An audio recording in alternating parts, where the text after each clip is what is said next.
that item, I'll give him a heads up. And if, feel free to ask us for you to read. If you don't hear anything that answers your question, feel free to ask him. Oh gosh, I don't do proclamation. I read Irish.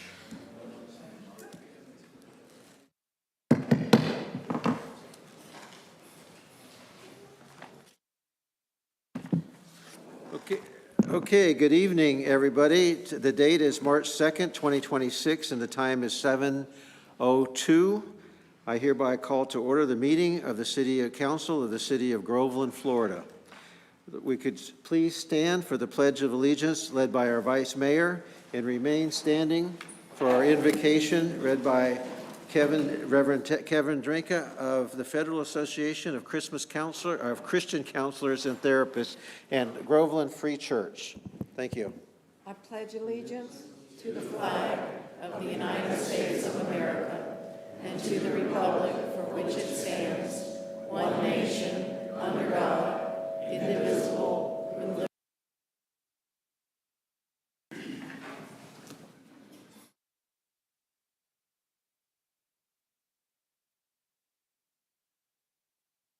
Our wonderful Heavenly Father, we come before you tonight, Lord, just thankful to be in your presence, thankful to be a part of observing how our city is governed and ran. And Father, we pray for the decisions that will be made tonight. We thank you for everyone here that leads our city. And Father, we pray for their wisdom. We pray for discernment, Father, as they probably consider a lot of different things we might not think of. And so we just give this time, this hour over to you, Lord, and we pray that your will would be done. Have your way in our lives, and we'll be careful to thank you and praise you because you're worthy. In Jesus' name we pray. Amen.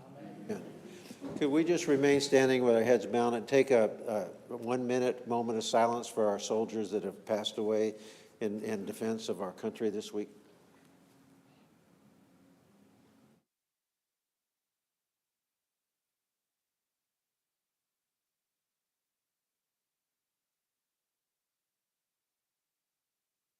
Thank you.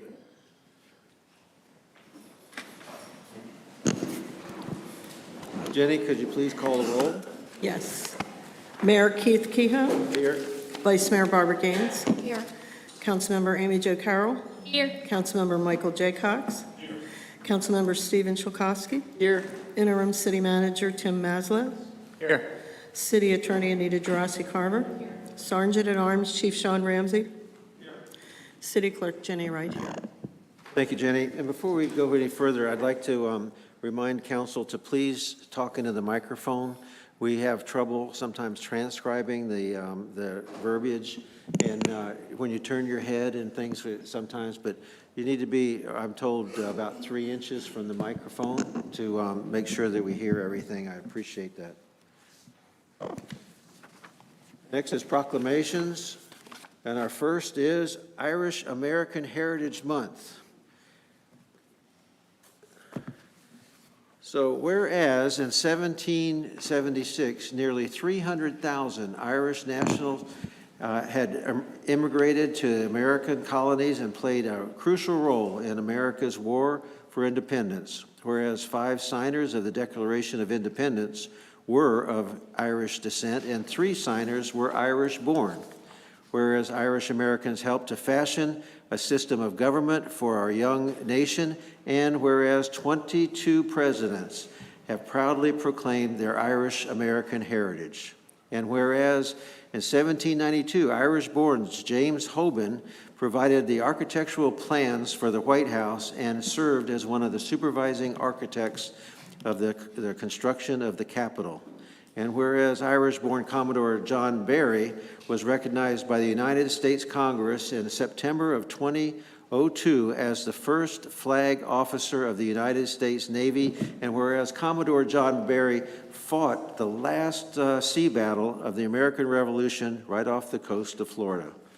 Whereas 1813, Captain Oliver Perry, an Irish American, achieved a major naval victory in the Battle of Lake Erie, and whereas in 1942, 5 Sullivan brothers made the ultimate sacrifice for democracy and freedom during the naval battle of Guadalcanal, and later had a destroyer, the USS Sullivan, commissioned in their memory.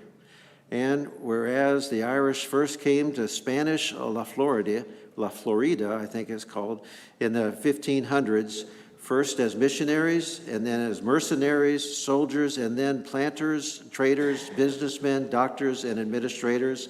And whereas 3 of the Spanish governors of Florida, La Florida, were actually Irish military officers. Whereas Father Richard Arthur, an Irish-born priest from Limerick, who was appointed parish priest of St. Augustine in 1597 and ecclesiastical judge of La Florida, established the first public school in America and opened it to both boys and girls of all races. Whereas Andrew Jackson, whose family came from County Antrim, served as Florida's military governor following the acquisition by the United States, and whereas Irish Americans since America's inception have provided and continue to provide leadership and service to the nation's political, business, and religious establishments, and whereas it is fitting and proper to celebrate the rich cultural heritage and the many valuable contributions of Irish Americans, therefore, I, Keith Keogh, Mayor of the City of Groveland, in the state of Florida, on behalf of the City of Groveland, do hereby proclaim March 2026 as Irish American Heritage Month and encourage all to join me in this special observance. In witness thereof, I have hereunto set my hand and caused the great seal of the City of Groveland to be affixed this date of March 2nd in the year of our Lord, 2026. Coming up to accept the award will be Greg Canning. Greg?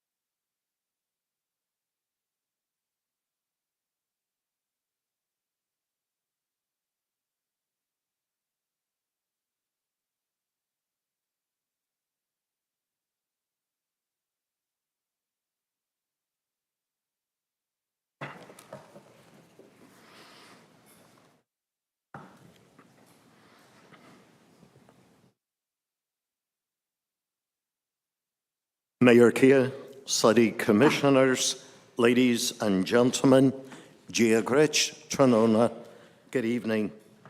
Once again, on behalf of the Irish American community in Florida and the Ancient Order of Hibernians, the oldest and largest Irish organization in the world, tracing our origins back to the 1500s as the Ribbon Societies, I would like to express my gratitude for your kind consideration in once again designating March as Irish American Heritage Month. St. Patrick's Day, March 17th, is without question the biggest celebration of a national day across the globe. Throughout American and Canadian cities, in Ireland, the United Kingdom and Germany, in Norway and Denmark, Australia and New Zealand, in South Korea, Japan, Nigeria, Grenada, and even on the Caribbean island of Montserrat off the coast of South America, the only other country in the world to declare St. Patrick's Day a national holiday. People will be celebrating this occasion and proclaiming themselves Irish for the day. This proclamation coincides with festivities that are currently underway as Irish Americans once again gather to celebrate their heritage throughout the state of Florida. During the month of March, Irish Floridians proudly reflect on the legacy of their Irish forebears, who have contributed significantly in the areas of education, business, sports, literature, science, engineering, medicine, law enforcement, and the arts. These are just some of the contributions that have been made not only by the Irish, but by so many ethnic and racial groups who came to these United States from the four corners of the world and who have assisted in developing this great country of ours. As the current National AOH Deputy Secretary, the Florida State Secretary, past National Director for the Southern States, and past Florida State President of the Ancient Order of Hibernians, I would like to acknowledge the esteemed honor the Mayor and City Commissioners have bestowed upon all Irish Americans living within this community and the great state of Florida. Guramahagad agus lo elapodric fe honagwich, translated into English, thank you and have a blessed St. Patrick's Day.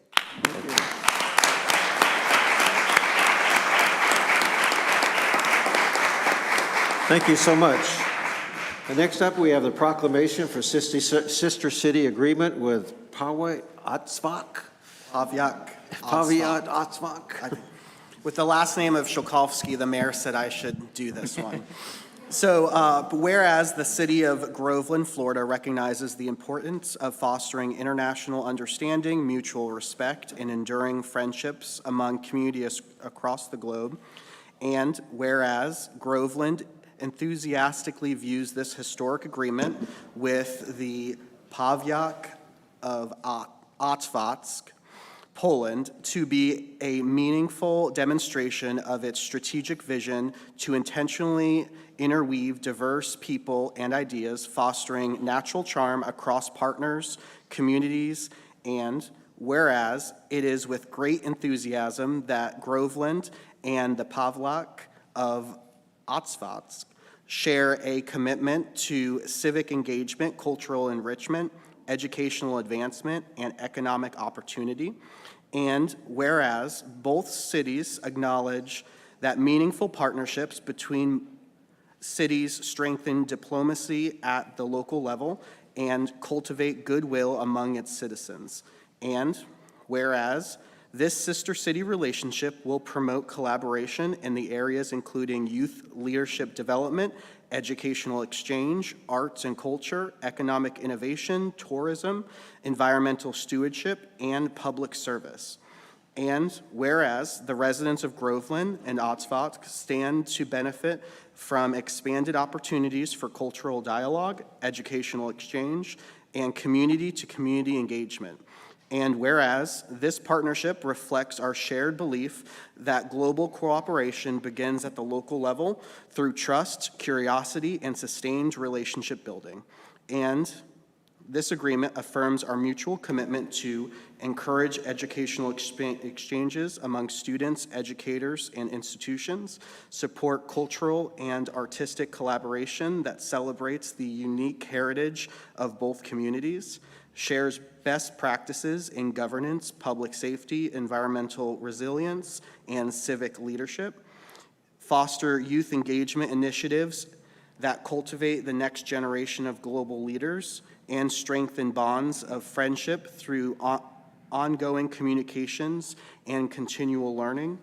In entering this sister city relationship, we pledge to work in good faith, guided by respect, shared values, and a spirit of cooperation. Only 7 more pages. Now therefore, Keith Keogh, Mayor of the City of Groveland, do hereby proclaim the establishment of a sister city relationship between the City of Groveland and of Paviak Otsvatsk. In witness thereof, Mayor Keogh has set his hand and caused the Great Seal of the City of Groveland to be affixed this date, March 2nd, in the year of our Lord, 2026. Very nicely done. Do we want to have our friends come up?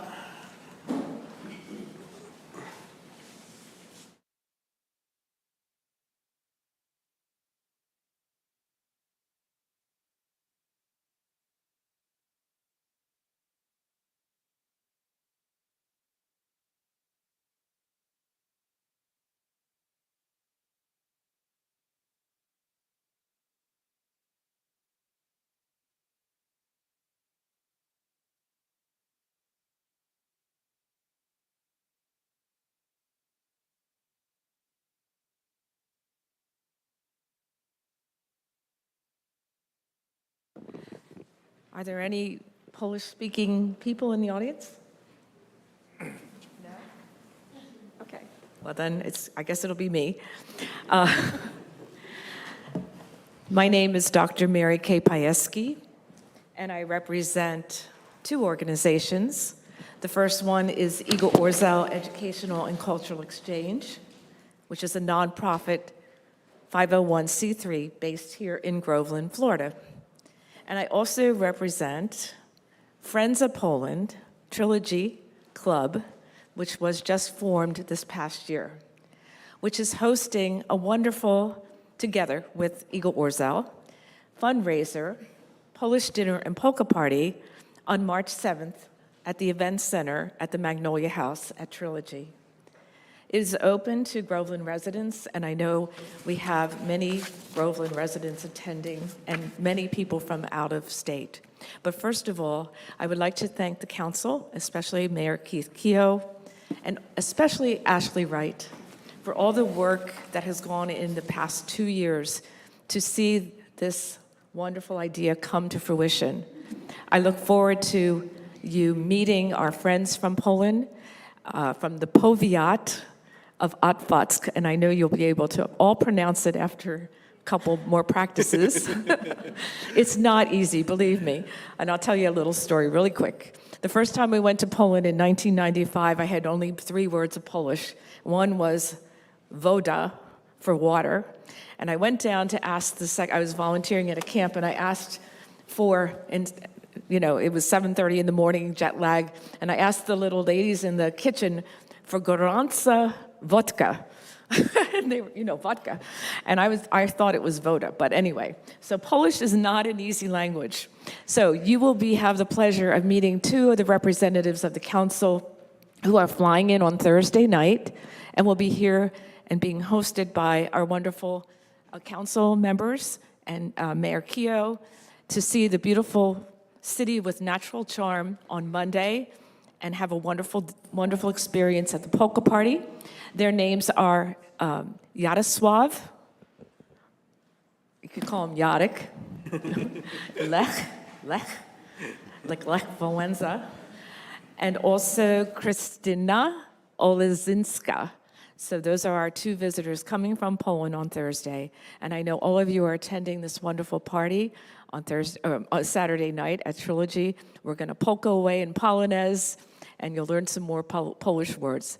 Thank you sincerely from my heart. I have a relationship with Otwocka, the city of Otwocka, and the powiat since 2012. So thank you so much for this wonderful opportunity to bring these 2 wonderful groups of people and cities together. Thank you. Thank you.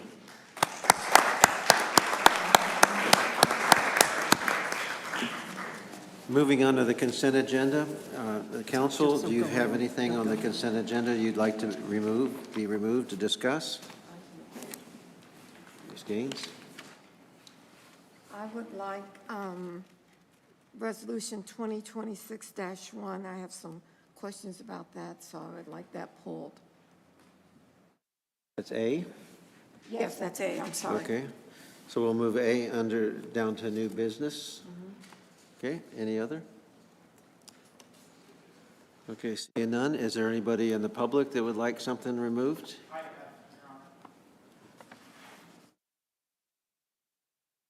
Matthew Bauman, 1122 Imperial Eagle Street. I'd like item F, the Sunstone CDD. I'd like that item pulled for discussion. TV. Item F, I believe. Okay. That would be ordinance 2026-4 and F. We'll put down to the new business. Thank you. Okay, can I have a motion? Well, we got to read it. Resolution 2026-1 approving well, we're not going to do that. Resolution 2026-12 approving FDEP LS 350640 Amendment 1 Drinking Water Revolving Fund Planning, Design, and Construction Loan Agreement. C, Resolution 2026-04 affirming to the Lake Sumter Metropolitan Planning Organization and the Lake County Board of County Commissioners the city's transportation priorities for the inclusion in the MPO's 2026 list of priority projects and affirming the priorities that qualify for the Central Florida MPO Alliance and regional list of priority projects. Item D, Resolution 2026-13, approving the subordination of Duke Energy interest agreement for parcel 112-02 relating to the South Lake Trail Phase 111B, or IIIB, sorry. Resolution 2026-14, approving the subordination of the Duke Energy interest agreement for parcel 114-04 relating to the South Lake Trail Phase IIIB. Okay, do we have any further discussion? Mayor, are we moving F, you said, to new business?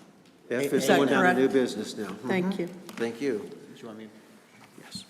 I move to approve items B, C, D, and E. So B through E. Second. We have a motion, we have a second. Any further discussion? Any discussion from the public? Seeing none, let's go ahead and take a roll. Councilmember Slakowski, how do you vote? Aye. Councilmember Carroll? Aye. Councilmember Jaycox? Aye. Vice Mayor Gaines? Aye. Mayor Kehoe? Aye. Okay, we have no old business, so moving on to new, we'll go back and address A, Resolution 2026-1, approving FDEP SRF loan application for project number DW 35060, 350-680, authorizing the loan agreement, establishing pledged revenues, designating authorized representatives.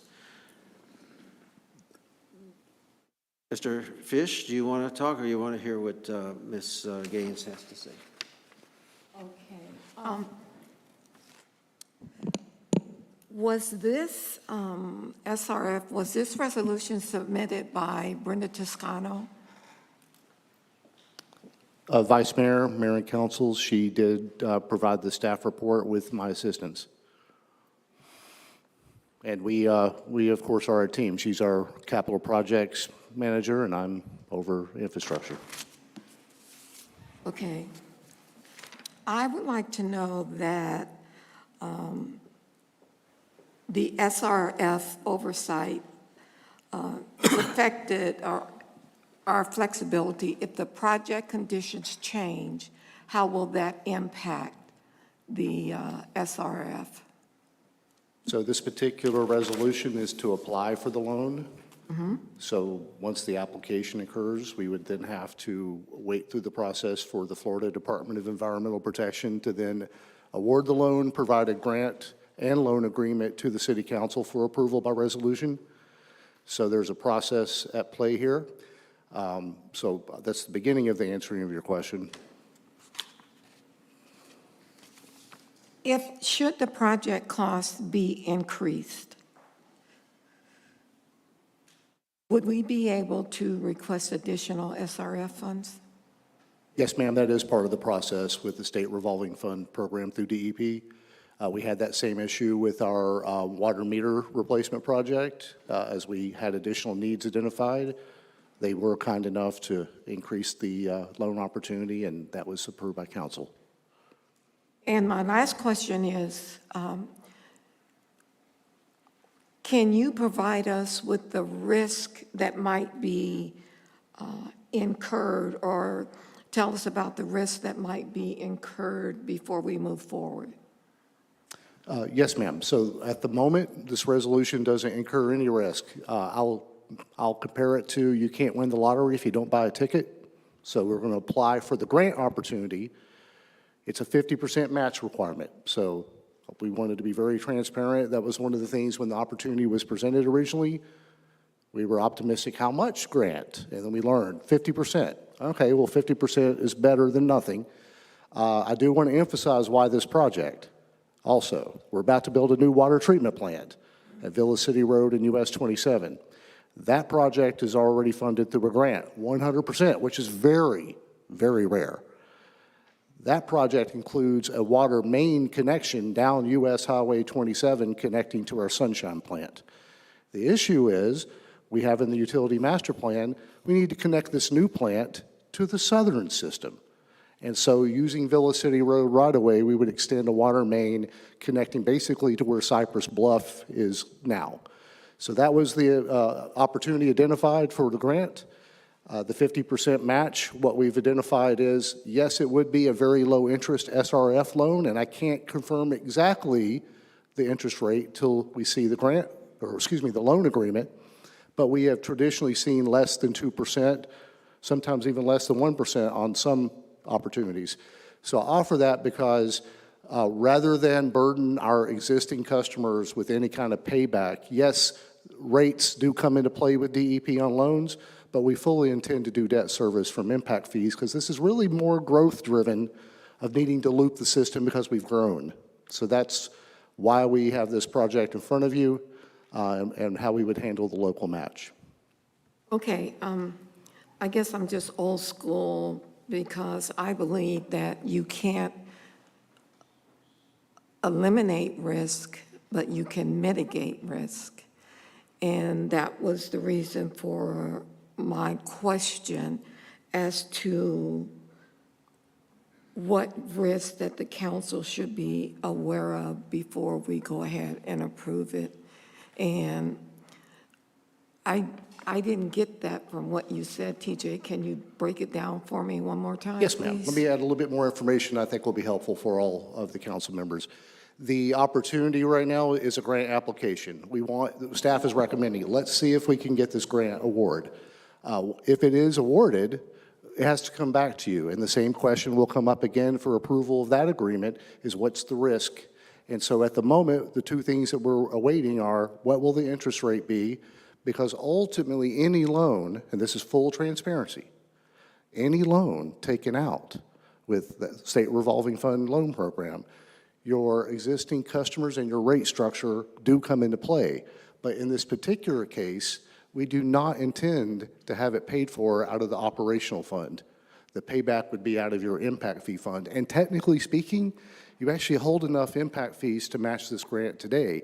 But we don't want to spend our cash flow immediately on that purpose. We'd rather take that low interest loan and spread that out over time. So that's the game plan, but it's still subject to your approval. Step one is apply. Step two would be the actual loan agreement subsequently. And I do have one more question. From the time you submit the application to the funding, what does that time frame look like? Well, it is the state of Florida Department of Environmental Protection, so it's not fast. So it'll go through a process. This is tied to hurricane money from a hurricane event that happened a couple of years ago. And so we would likely get a determination and something back in front of you. It may be 4 to 6 months at best. Okay. Thank you. Yes, ma'am. Any other questions? TJ, do we have to, or city manager, do we have to reserve these funds since we're applying for the grant? Do we have to set aside? We have to set aside and take it out of operation now before the loan? We're not going to take the loan out before what's the process? Do we take the loan and then not get the grant and then have the loan? What's the process? So if I may, Mr. Interim City Manager, we would see an agreement that would be a loan agreement for all of it. But 50% of it would be called principal forgiveness. That's money you don't have to pay back. The beautiful part about this program, because it's tied to this hurricane event, is that we'll get to design it, actually plan for it. We have to file a planning document, design it, and then construct it. And then 6 months after construction's complete, you begin your debt service. So it won't even be a necessary budget item for FY27. I did ask to put in the staff report that we could budget in FY27 if we just wanted to match it with existing impact fees. But as I've talked that over with our COO, that we have a better strategy to stretch that out as long as we can. But once we apply for the grant, we do or don't have to have that 3.8? Not at the application stage. It would be at the award and agreeing to take out the loan stage. Yes, sir. Good. Any further questions? Seeing none. Any questions from the public? Seeing none. Can we get a motion? Mr. Mayor, we have a motion to approve item 2026-1. Second. We have a motion and a second. Go ahead, Jenny, let's take the vote. Councilmember Jay Cox, how do you vote? Aye. Councilmember Carroll. Aye. Councilmember Solkowski. Aye. Vice Mayor Gaines. Aye. Mayor Kehoe. Aye. Moving on to item F, ordinance 2026-4, Sunstone 11 CDD, second reading. Need to read that into the record, Mayor. Ordinance 2026-4, Sunstone 2, CDD, second reading. An ordinance of the City Council of the City of Groveland regarding the Sunstone 2 Community Development District, granting a petition of EPG Sunstone Holdings LLC, establishing and naming the Sunstone 2 Community Development District pursuant to Chapter 190 Florida Statutes 2021, describing the external boundaries, the functions and powers of the district, designating 5 persons as the initial members of the district's Board of Supervisors, providing for scrivener's errors, severability clause, and providing for an effective date. Thank you. And we had a member of the public that wished to speak to this, please. Honorable Mayor, City Council, my name is Matthew Bauman, 1122 Imperial Eagle Street. I regret that I couldn't be at the last meeting, but I did watch the whole thing, all 4 hours of it. This item, when I watched it, struck me a little bit. I wanted to commend Councilwoman Gaines for her appropriate question of, does the CDD reduce the upfront costs for the developer? That question goes to the heart of why the district is being proposed, and the answer the council received deserves a closer look. The developer stated that the costs are generally the same with or without a CDD, and that it does not reduce the upfront cost. I believe that's a narrow and misleading answer. The hard costs of construction, the concrete, pipes, roads, cost the same regardless. Nobody disputes that. But the CDD isn't about reducing construction costs, it's about who pays for them and when. Without a CDD, the developer finances that infrastructure themselves, they carry the risk, they carry the debt, and they recover those costs through home sales. With a CDD, bonds are issued, and the repayment is placed on the property tax bills of future homeowners, your future residents, our future neighbors, for the next 20 to 30 years, plus maintenance in perpetuity. The developer either gets reimbursed from bond proceeds or avoids fronting the capital entirely. So while the costs may be the same, the financial burden shifts entirely from the developer to the people who will live there. That distinction matters, and this council deserved a straightforward explanation of it. What concerns me as well is that when the developer builds the infrastructure without a CDD, those costs are factored into the price of the home. That's how the developer recoups their investment. But with a CDD, the home price does not go down to reflect that the buyer is now paying for that infrastructure separately through their tax bill. In practice, no. Home prices are driven by market conditions, by what comparable homes in the area are selling for. The developer is going to sell those homes at market price regardless. So your future residents end up paying market price for the home and paying a CDD assessment on their tax bill for the next 20 to 30 years for the same infrastructure. They're effectively paying twice. The developer gets the benefit on both ends, market rate sale prices and bond-funded infrastructure they didn't have to finance. That's not a cost savings, it's a cost shift, and it lands squarely on the homeowners. I'd also ask the council to consider that none of the proposed board members are residents of this city or even of this county.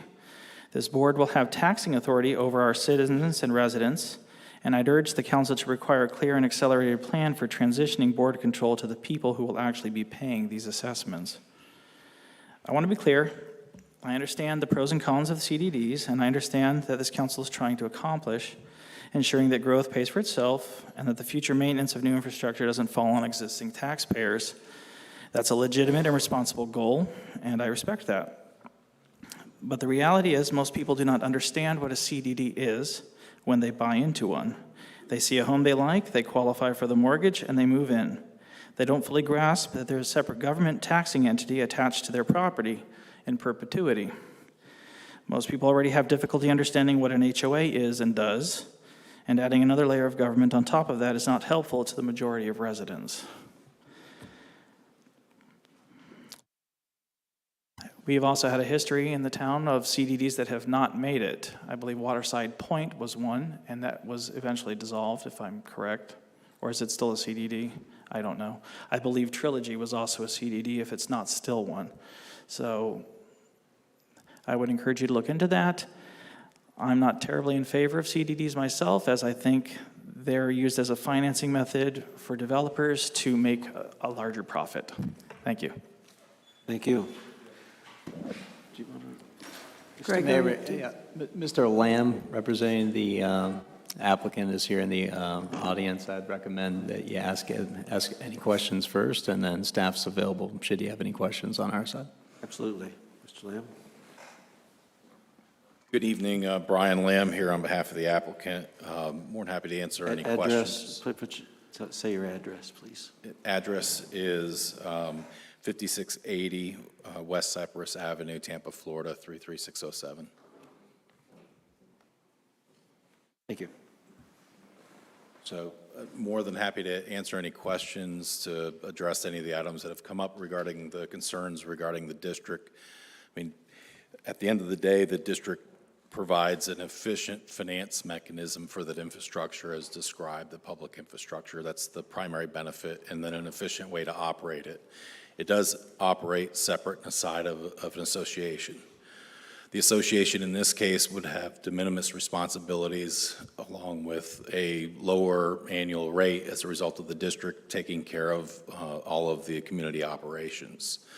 So as far as market goes, I mean, the market is what someone's willing to pay when it comes to the projected sales within the community.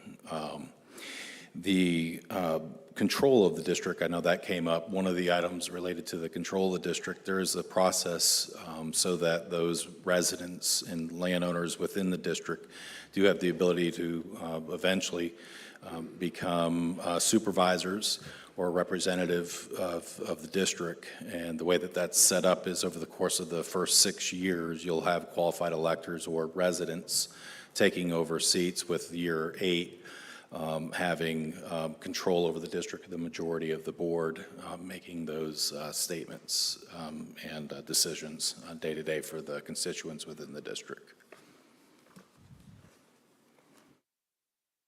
Mr. Maslow, did the P&Z go through this? What was the comments from P&Z? CDDs actually do not go through the P&Z board, Mr. Mayor, and we could probably look into that with our city attorney going forward in the future, just to make sure that council has another advisory board looking at things like CDDs and even development agreements prior to coming to you in the future.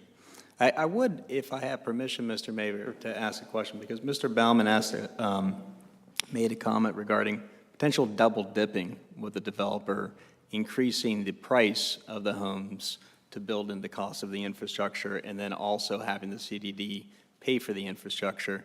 Mr. Lamb, can you speak to that in terms of that potential double dipping with the prices?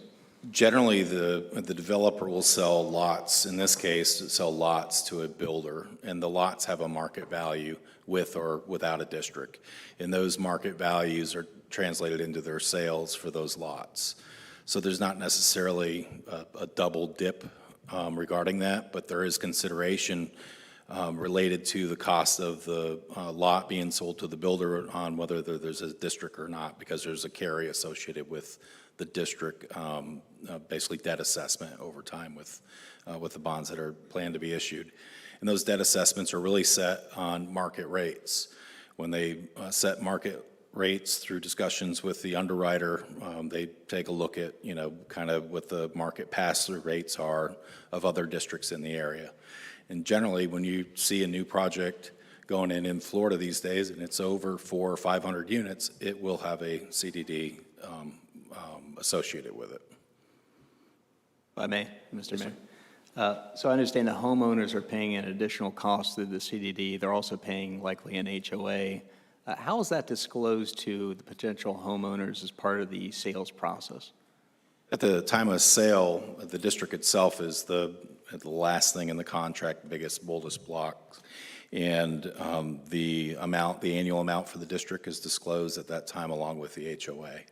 And in many cases, when you have a district and an HOA, in most cases, the district's doing the lion's share of the community operation, so that'll have the majority of the costs associated with it. With the HOA, primarily responsible for deed restriction and architectural review, architectural control. Is that amount, if I may, Mr. Mayor, I have a few questions just to give you a heads up. Is that amount disclosed as part of the process? Not only just the fact that there is a CDD, but the amount, and is that a part of the due diligence process that the lender would take if there was a mortgage on the property? Yes, and it's one of the requirements for disclosure. And then not only that, with the district itself, it has a separate disclosure requirement with its websites, disclosing the budgets, audited financial statements, et cetera. Everything's open with the district, much like the city, with the requirement with public records disclosure in our process as we move forward. Every district has a website, every district has its financials, every district has its budget. Everything's out and open for review. Yeah. Mr. Lamb, you're aware of staff's recommendations as part of the CD, not only to cover the initial cost of the infrastructure, but the long-term maintenance in terms of road maintenance, maintenance for stormwater infrastructure, maintenance for open space and parks, which I think is close to 50% of the property. Someone has to pay for that. If it's not the CDD, what are some of the alternatives that would fund that? Well, the alternatives would be either the city and/or an association for the maintenance of those elements. So in this case, we're proposing the district so that those residents that live within the community that directly benefit are making the payments for maintenance of those facilities. Yeah, so it's like an additional tax that those homeowners are paying for, rather than spreading that cost to all the existing tax base in the city, right? Correct. Okay. Mr. Manager, do we have, I know Trilogy is still a CDD, right? Yes, for at And we least have, another year. how many CDDs do we have? And isn't Cypress, what is it, Cypress Ridge, Cypress Reserve. To the Reserve? south of the 50 is a new one. Trinity Lakes Trinity Lakes? is a larger one. Trilogy. Sunstone has an initial phase of the CDD. I should probably remind you of phase one. And our intent was to cover that CDD with the majority of the plan. Keep in mind, this is only one component of that larger Bright Hill phase development, which is about 1,000 developable acres, about 3,000 units, mixed-use town center. And our idea was to work with the applicant to have growth pay for itself as part of the whole development rather than in piecemeal. Let's go around the table. Amy Jo? I don't have any other questions. I just want to thank Mr. Bowman for saying more eloquently what I was actually trying to get at last week, so I appreciate you. Thank you. Jay Cox? I do have a couple questions. Normally, CDDs don't pay for hardscapes, amenities, and permit fees. So why did you add the hardscape into the CDD? So the hardscape includes a number of items, and what we've found is that, when it comes to roadway monuments, whether it's to the subdivision or to the actual community itself, is paid for by the district. Sidewalks can be paid for by the district. And then, quite frankly, the soft costs associated with the infrastructure, when we say permits, any legal, engineering, or permit costs do qualify. Well, when you come to permits, that's a fee that a builder has to pay to build. Now you're trying to put it off on the person who's buying the house. Not necessarily. What we're looking at is the actual costs that qualify, or public costs. In this case, the number that we're showing, hold on one second, roughly $47 million. Only a portion of that would be covered by bonds that would be long-term bonds. For instance, in this case, I would assume it'd be more like $15 million. The rest of the cost would be borne by the developer, and those costs would be reimbursed through lot sales. Okay, you didn't really answer my question. You have $2.3 million in professional and permit fees. Correct. That's a cost of doing business. That shouldn't be passed on to the homeowner. You shouldn't be putting that in a CDD. Well, Again, Now, it qualifies to be in there. I'm not going to say whether they should or shouldn't, but it does qualify as a public improvement cost. If, bond counsel was here tonight, the folks that review whether something qualifies or not, or is eligible for the tax exempt financing, they would say that any legal costs, which the majority of that's actually the legal cost for attorneys and engineers for the plans, et cetera, in order to develop the infrastructure. I understand all that, but you couldn't have the development without paying for those. Correct. And so your developer couldn't have come to the city without plans, right? Correct. So if you're trying to get paid for developing something before it was even developed, you had to come to the city with plans and say, hey, we want to do this. And now you want to get paid for it. In the CDD, I really don't think that should be in there. Now we go to amenities. You got $4.4 million for amenities. Aren't you selling the houses based on the amenities that are in the village, in the plot you're doing? Yes. So what, you're asking them to pay for it? Now, I can see if you want to use the CDD for maintenance on these items. I can understand that perfectly. But you want them to pay for it upfront and do the maintenance on it? Well, Aren't they your amenities to sell houses? yes. And let me just say it like this, long-term as to, as far as the pass-through goes, I mean, roads alone. That's not an amenity. I understand. Roads alone are $12 I'm million. not asking about the roads. Not at all. But you're asking what's being passed through, right? No, I'm asking you about the amenities. Please explain to me about the amenities. So the amenities would qualify if they What chose. is an amenity in this project? Amenity is going to be two items. It's going to be a recreational element, which is basically like a pool house, et cetera. Then it's also going to be pocket parks, dog parks, or whatever's finally approved on the plans for a recreational element. And I see that you said the CDD is going to maintain them, and that the CDD is going to own them. Correct. Normally, things like that are owned by the HOA. In this case, the HOA wouldn't, and just in light numbers, and again, don't hold me to this because I don't know where they'll end up, but normally HOAs that are associated with districts that are doing everything, their fees are less than $100 a year.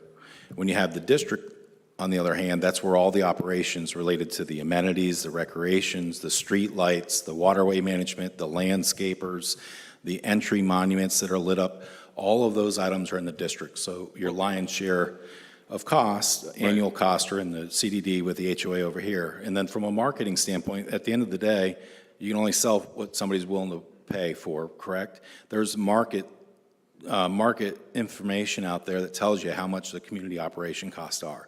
So when you put the HOA together and the CDD together, a number comes up, call it $2,500 a year. That's the number that needs to be marketable throughout, whether there's a district there or not. There's a element to that to make sure that they're within market in order to sell homes. Did you ever hear the phrase, having your cake and eating it too? That's what it sounds like here. It's okay to put those items in the CDD for maintenance. I don't have any problem with doing that, but the upfront cost should be borne by the developer, because you're going to sell the houses based on the parks, based on the amenities, based on the walkways. Without that, people might not buy there.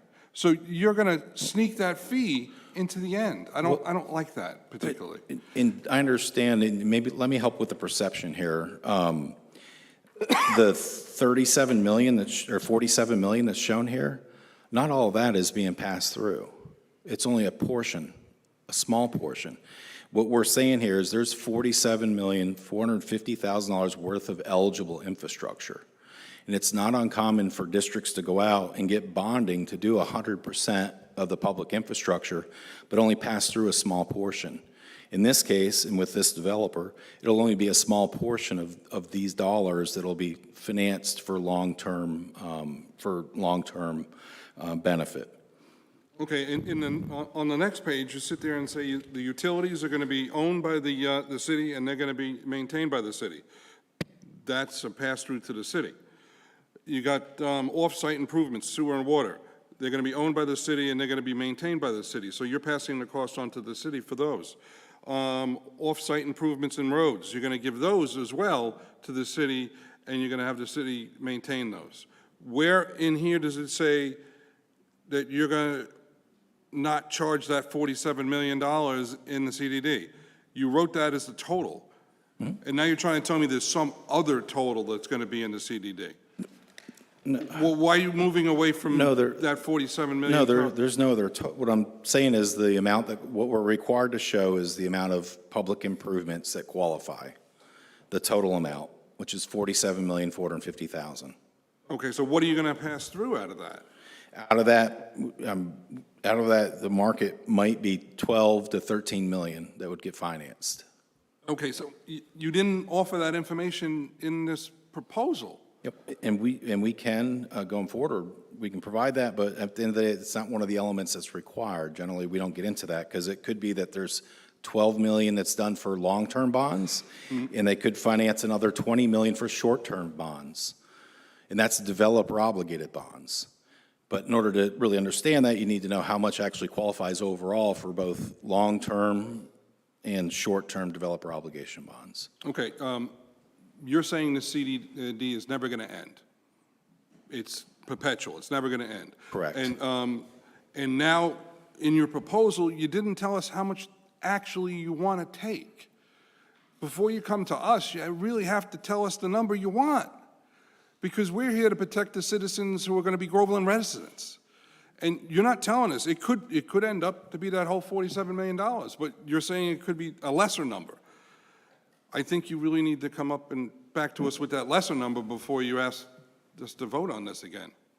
Well, that's just my opinion. Yeah. You?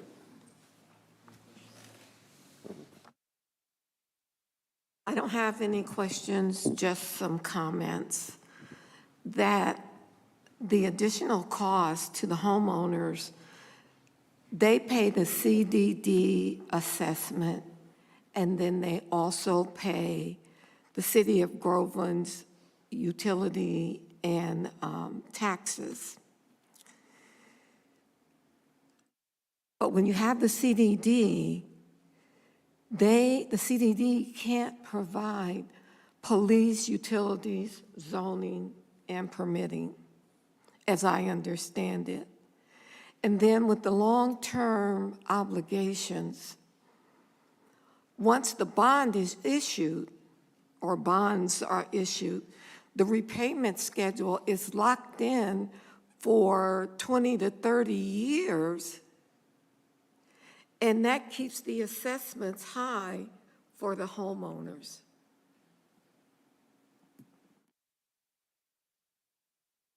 Mr. Mayor, if I could provide a recommendation.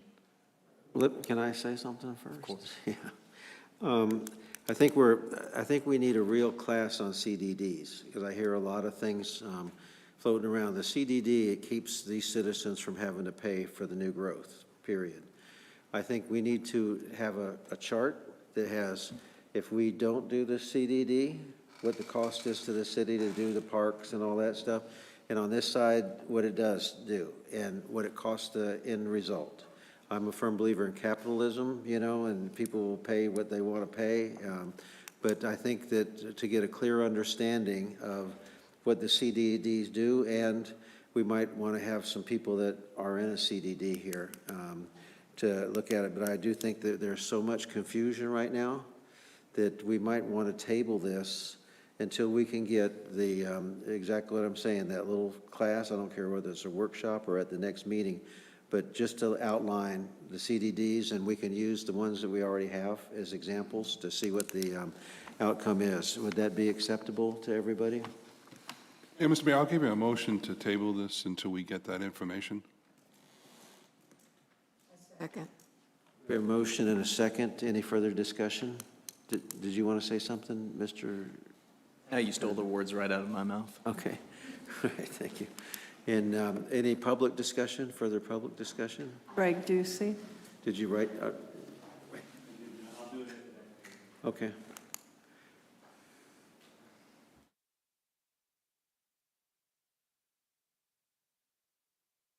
My name's Greg Ducey. I live at 139 Harvestgate Boulevard, Groveland, Florida, in District 2. I appreciate the ability to come and speak before you on this issue or related to this issue. My question is somewhat minor because when you look at their tables and information they have, they do not include services, and I wonder if in their services they need to add another fire station in that area to support the people that are residing in that area, and what would the cost of that be, and who has to pay the impact of that as well? Is it part of what the CDD is going to, or what they are going to provide to help finance another fire station and fire engines in that area if there's not sufficient? I'd like to have that part included as well if I can when you bring it back. Thank you very much. Thank you.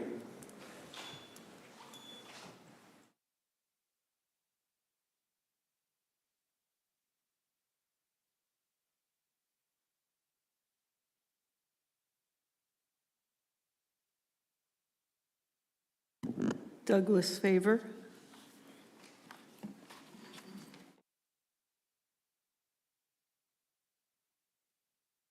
Mr. Mayor, Vice Mayor, City Council members, Tim, Council.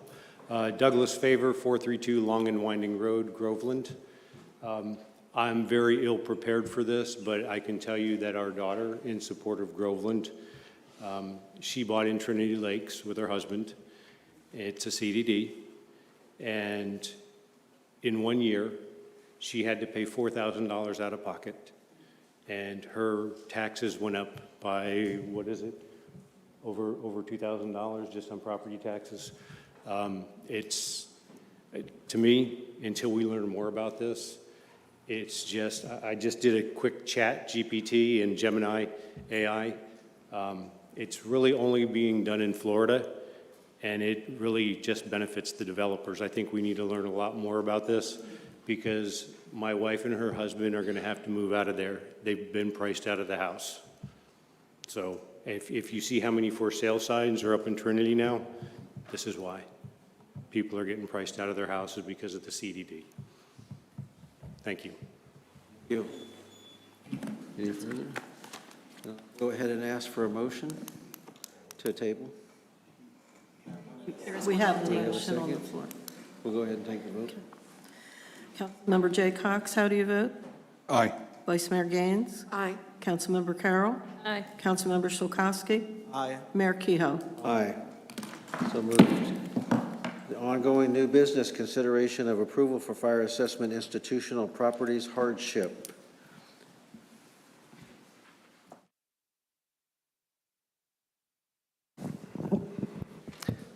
Good evening, Mayor, Vice Mayor, council members.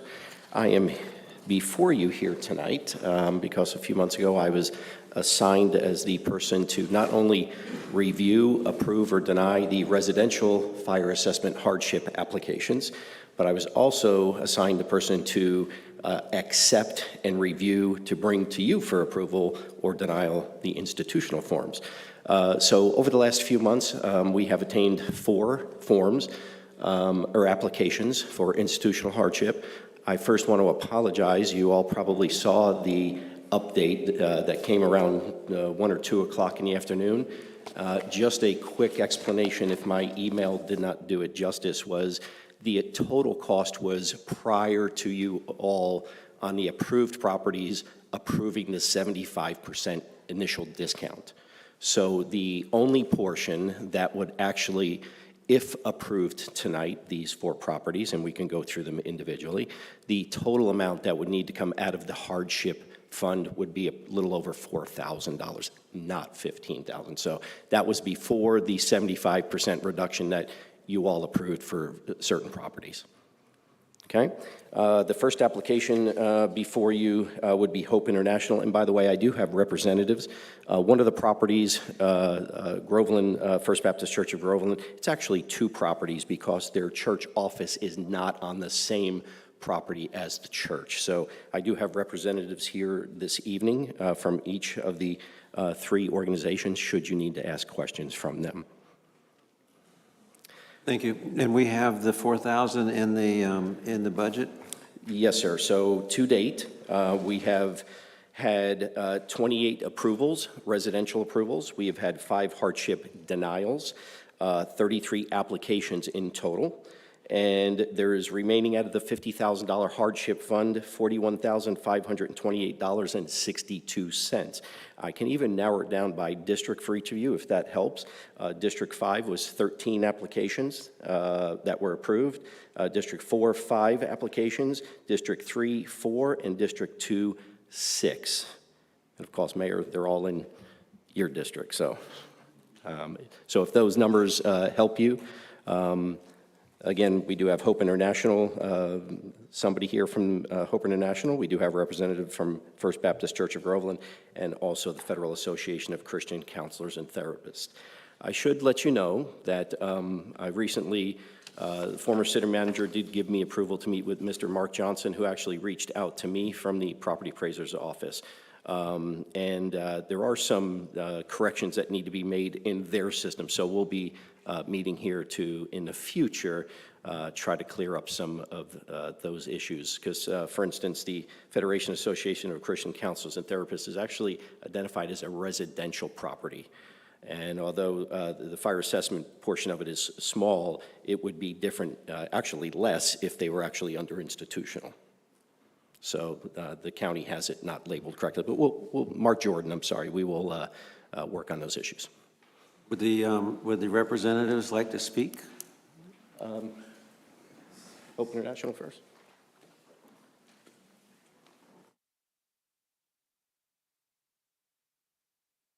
Good evening, Mayor Keough, Vice Mayor Gaines, Groveland City Council.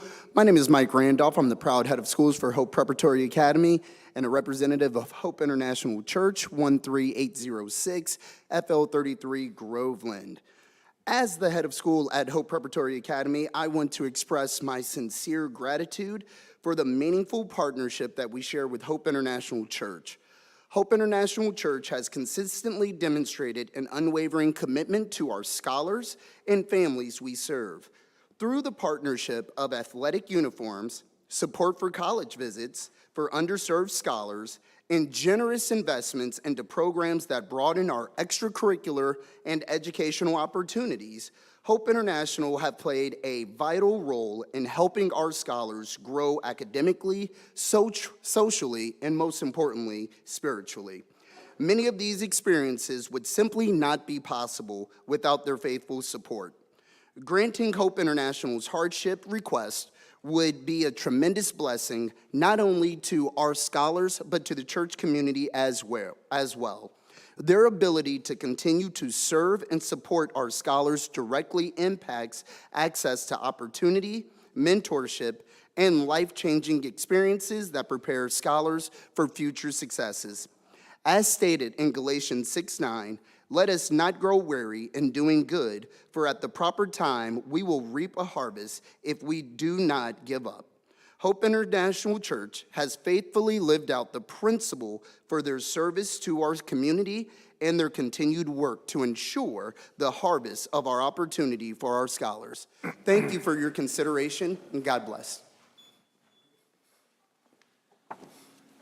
Mayor, would you like to do each one individually or have all members that are here come speak first? Let's have them speak. We just had one. Let's have the other two.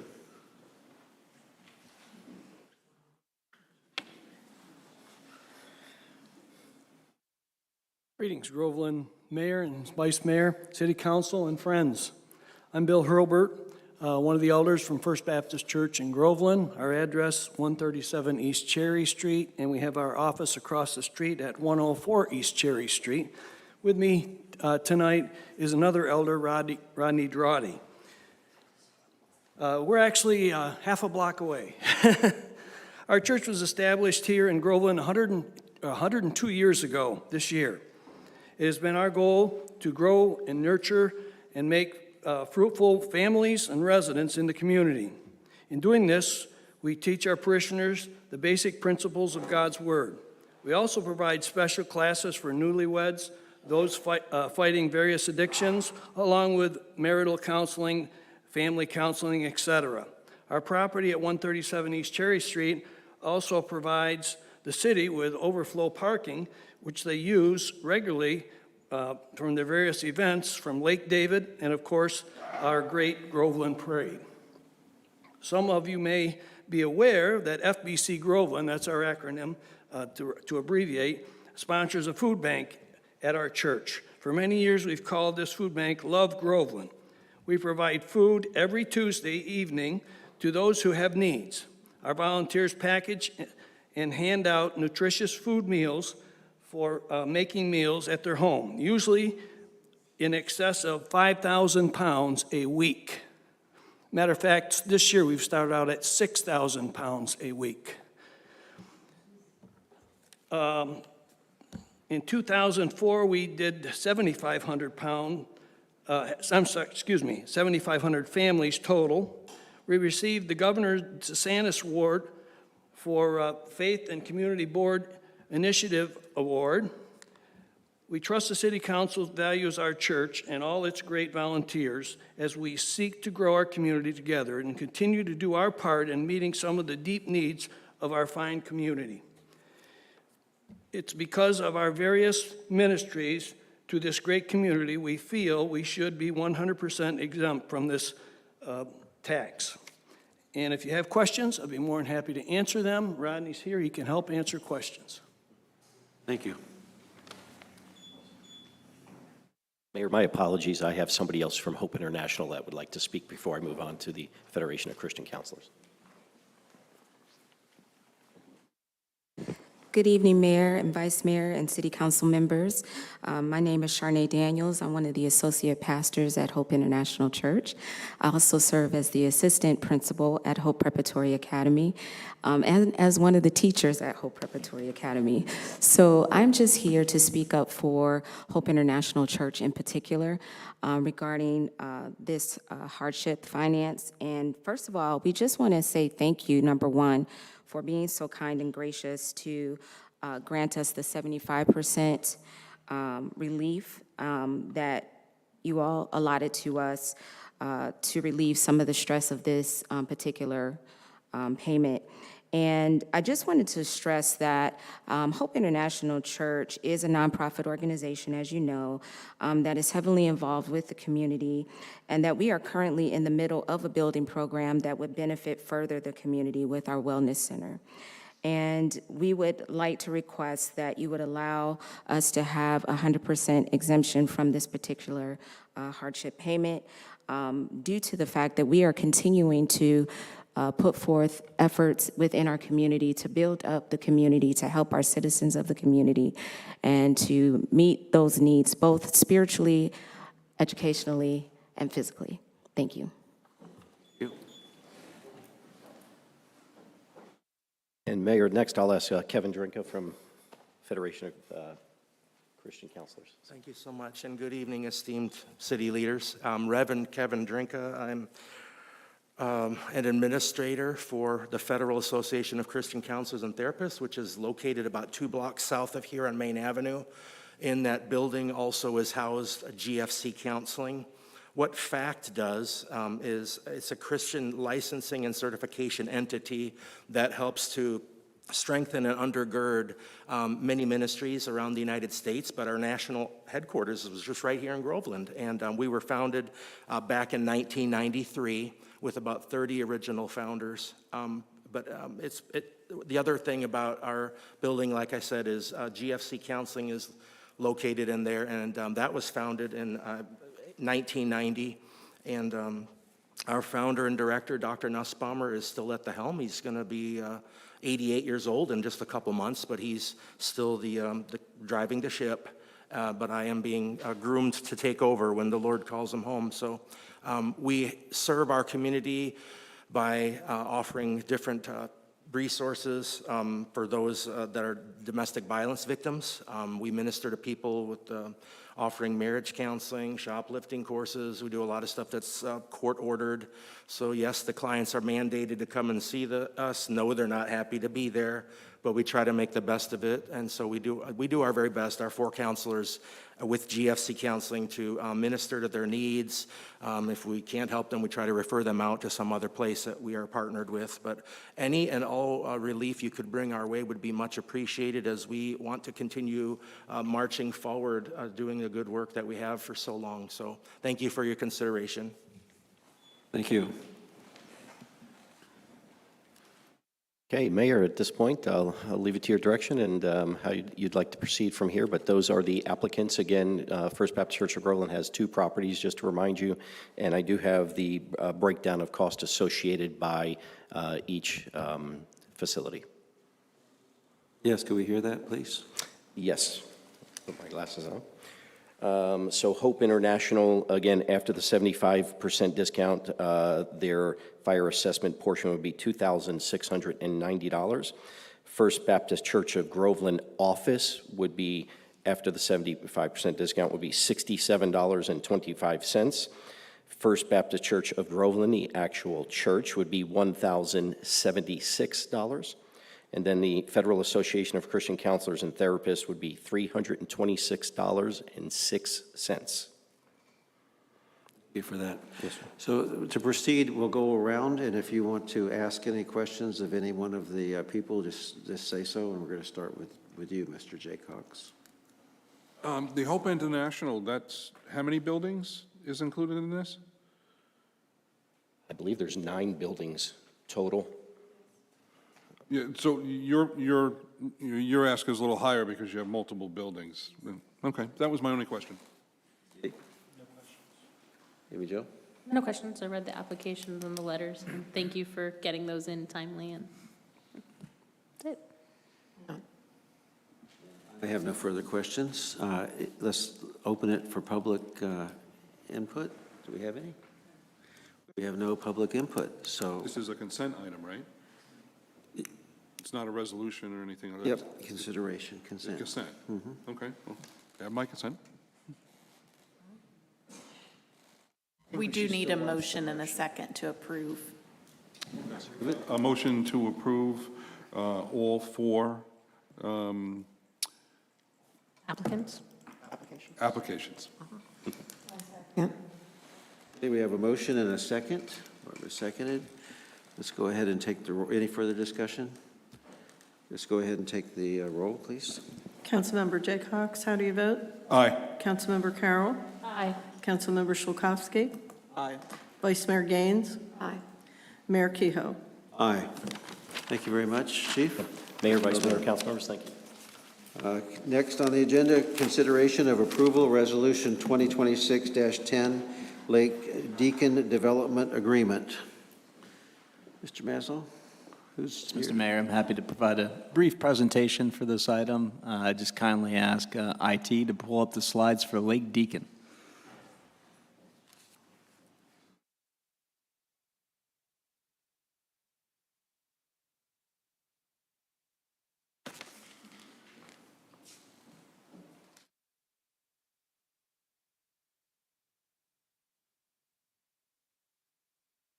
Thank you for your patience.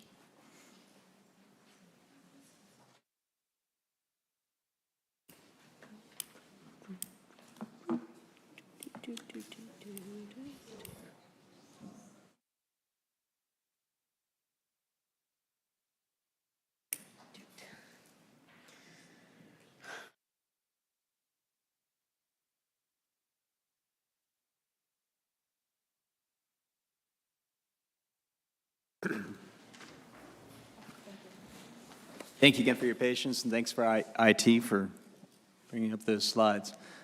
So Lake Deacon Townhomes, this is a village core project off of Wilson Lake Parkway. You'll see it depicted on the screen as number 1 on the west side of Wilson Lake Parkway. This is just north of the Cherry Lake Charter School and Cherry Lake Park. Domain Timberlake Multi-State LLC is the applicant. Developer is Highland Homes. And the existing future land use and zoning is Village and Village Core. And this is for a development agreement. It's about 36 acres, just shy of. And you might be familiar with development agreements at this point. We no longer do PUDs with the city. We have our new village standards. The developer is meeting those standards. What we do is memorialize the infrastructure needs and who's paying for what to demonstrate to the public and also to the staff that we understand what the developer is on the hook for. So we typically bring these in tandem with preliminary plats or projects that have a preliminary plat or a site development plan. Add some dates on the slide here for your review. This has gone through zoning approvals through P&Z and council back in 2003.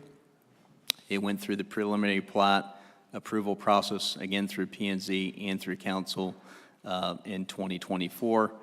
And March 2nd to 2026, today is the site development plan agreement and the development agreement itself. So what do development agreements do? In local governments, a legally binding contract between property owner and the developer in the city or county, in this case the city of course. It sets the terms and conditions for specific development project such as this, and it addresses public infrastructure requirements, fees, financial obligations, phasing and timeline, and permitted development. There's a lot of words on the screen. I'm not going to read them all.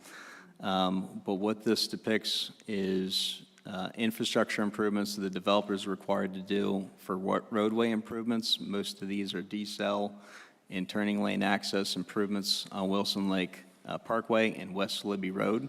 Again, the developer is required to make those improvements at the time of site development and construction, not the city. In terms of the utilities, to reserve capacity, they have to prepay their impact fees. This gives you an idea in terms of what that capacity looks like. I have TJ Fish in the audience. You see the math in terms of 34,650 gallons per day for wastewater, and then 27,500 gallons per day for potable water. This is about 2.3% of the city's overall capacity, and Mr. Fish is in the audience to go over that in more detail should you have any questions. Stormwater facilities, again, it details what's required, all by the developer, not the city. So that's really the gamut of the development agreement: roadway improvements, utilities, and stormwater improvements. This is a depiction of the actual preliminary plat and the lot breakdown. You have just 6 single-family units, attached townhomes, and then you also have some live-work units that provide space for small businesses and commercial. And there's also additional acreage that it's in the white section of the southeast section of the property that's for commercial purposes. And that's mostly at the corner at Wilson Lake Parkway. Again, this plan was approved by council. By approving the development agreement tonight, you memorialize the infrastructure improvements that the developer is on the hook for. This is just an additional screenshot of the various open space requirements and improvements the developer is required to provide as part of the site development. 30% open space is a minimum requirement with a village. It's also important to note, while we're on that subject, that in many times these PUDs were only around 10% open space. Our village standards require a lot more open space. Someone has to install it, someone has to maintain it. Here are the roadway improvements. Some are alleys, some are primary streets with on-street parking, and some are access with medians.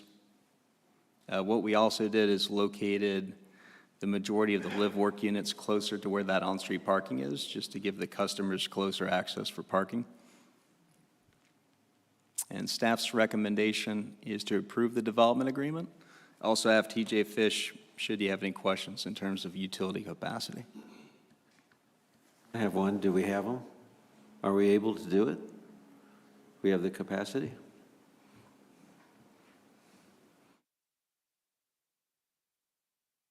There are members of council, yes, at the moment we do. The Sunshine Northern facility has about 100,000 gallons that's still available, that's not been encumbered or reserved by another development.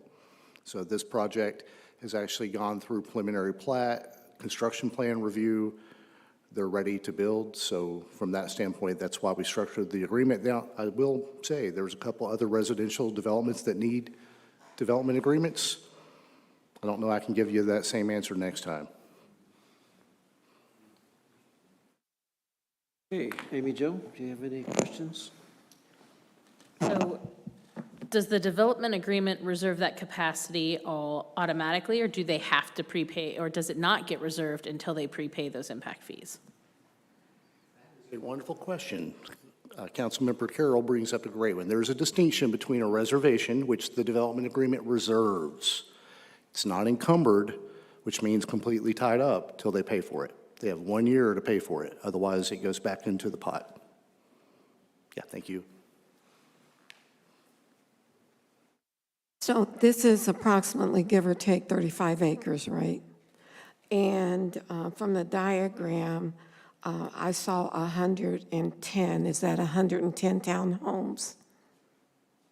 Some of them are single family, some of them are live-work townhomes also. Would there be any retail or anything like that out there? Yeah, it's a great question, because that's really what our village core and our mixed-use zoning is all about. I'm going to go back to the lot type legend, and so maybe this pointer will work. If you could see the screen, these are the live-work townhomes over here by the on-street parking with access in the front and the back for parking. If you all could see that. And then you also have, and those are 8 live-work townhomes.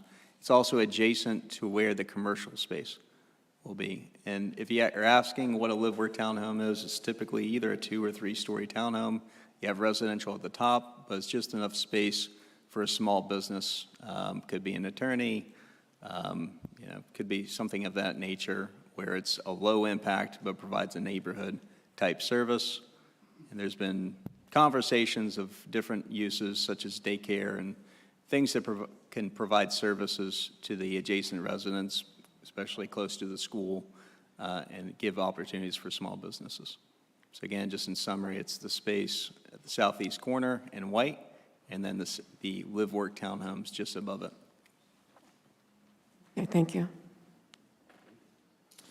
This came up when we were on planning and zoning, and I know a lot of questions got asked. I think Mr. Proper asked a ton about parking, and I think some of those were resolved. I was never a huge fan of just the layout. If you look at the pocket park and the dog park, there's a retaining wall right there. So literally, those people will walk out of their back door into a cliff.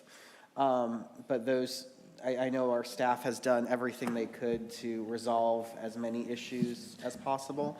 I was just never a huge fan of the layout that was determined by the developer. Jay Cox? Mr. Fish, could you come back to the podium?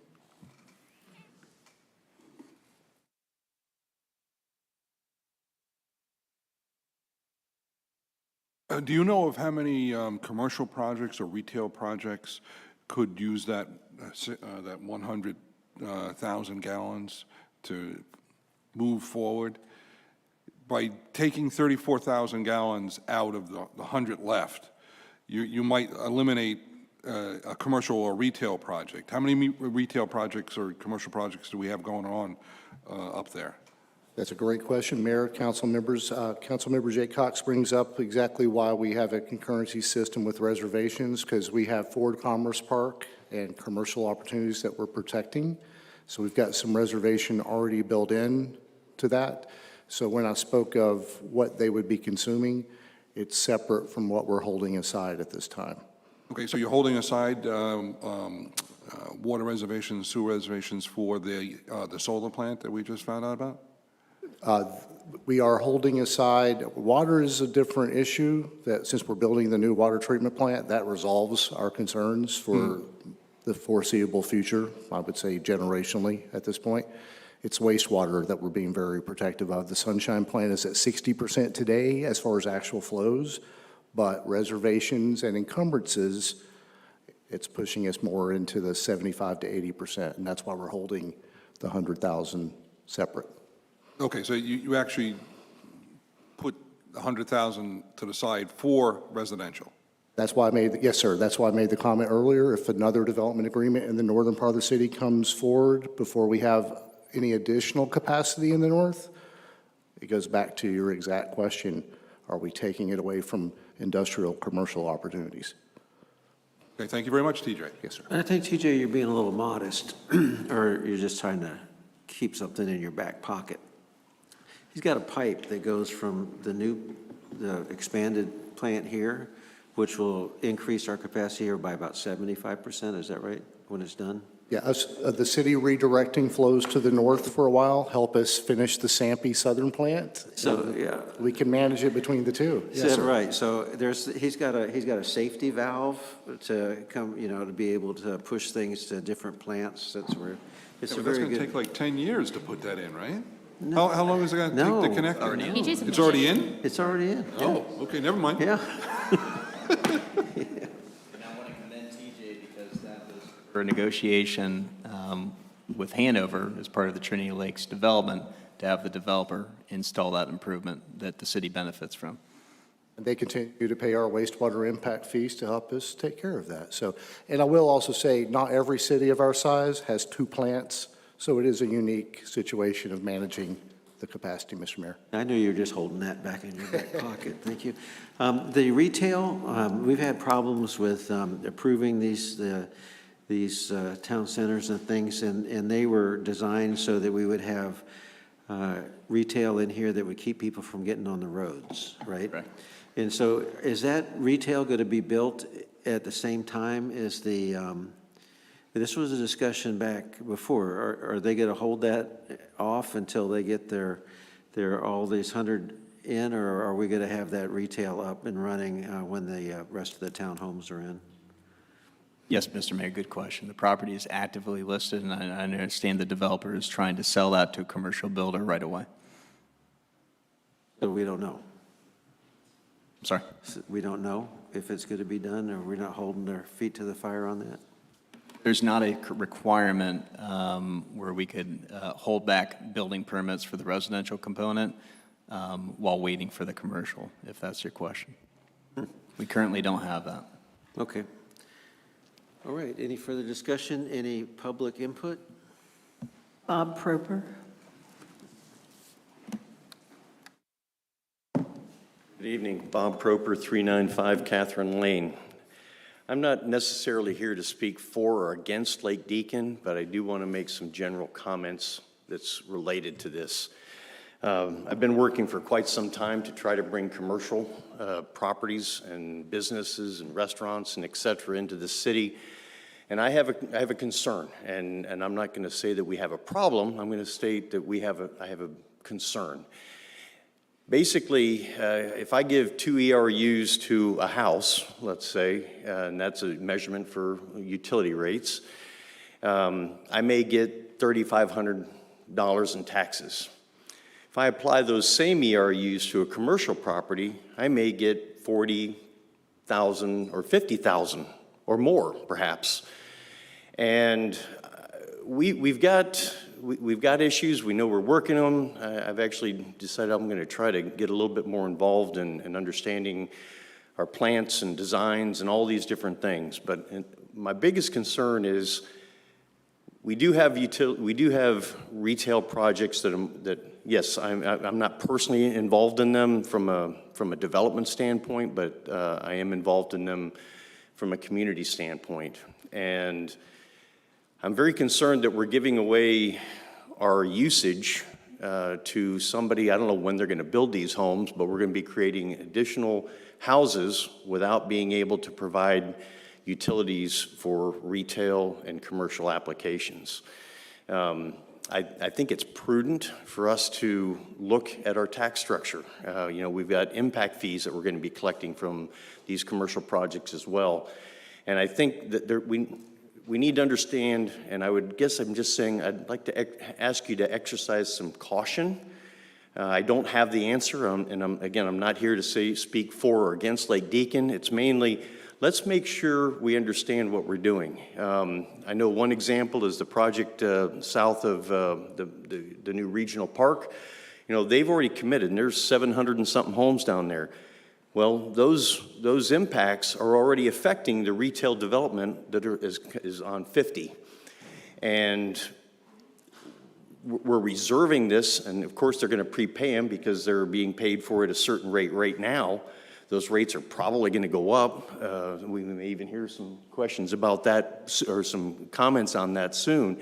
So it's to the developer's advantage to prepay that because I can mark out my costs and reserve that capacity.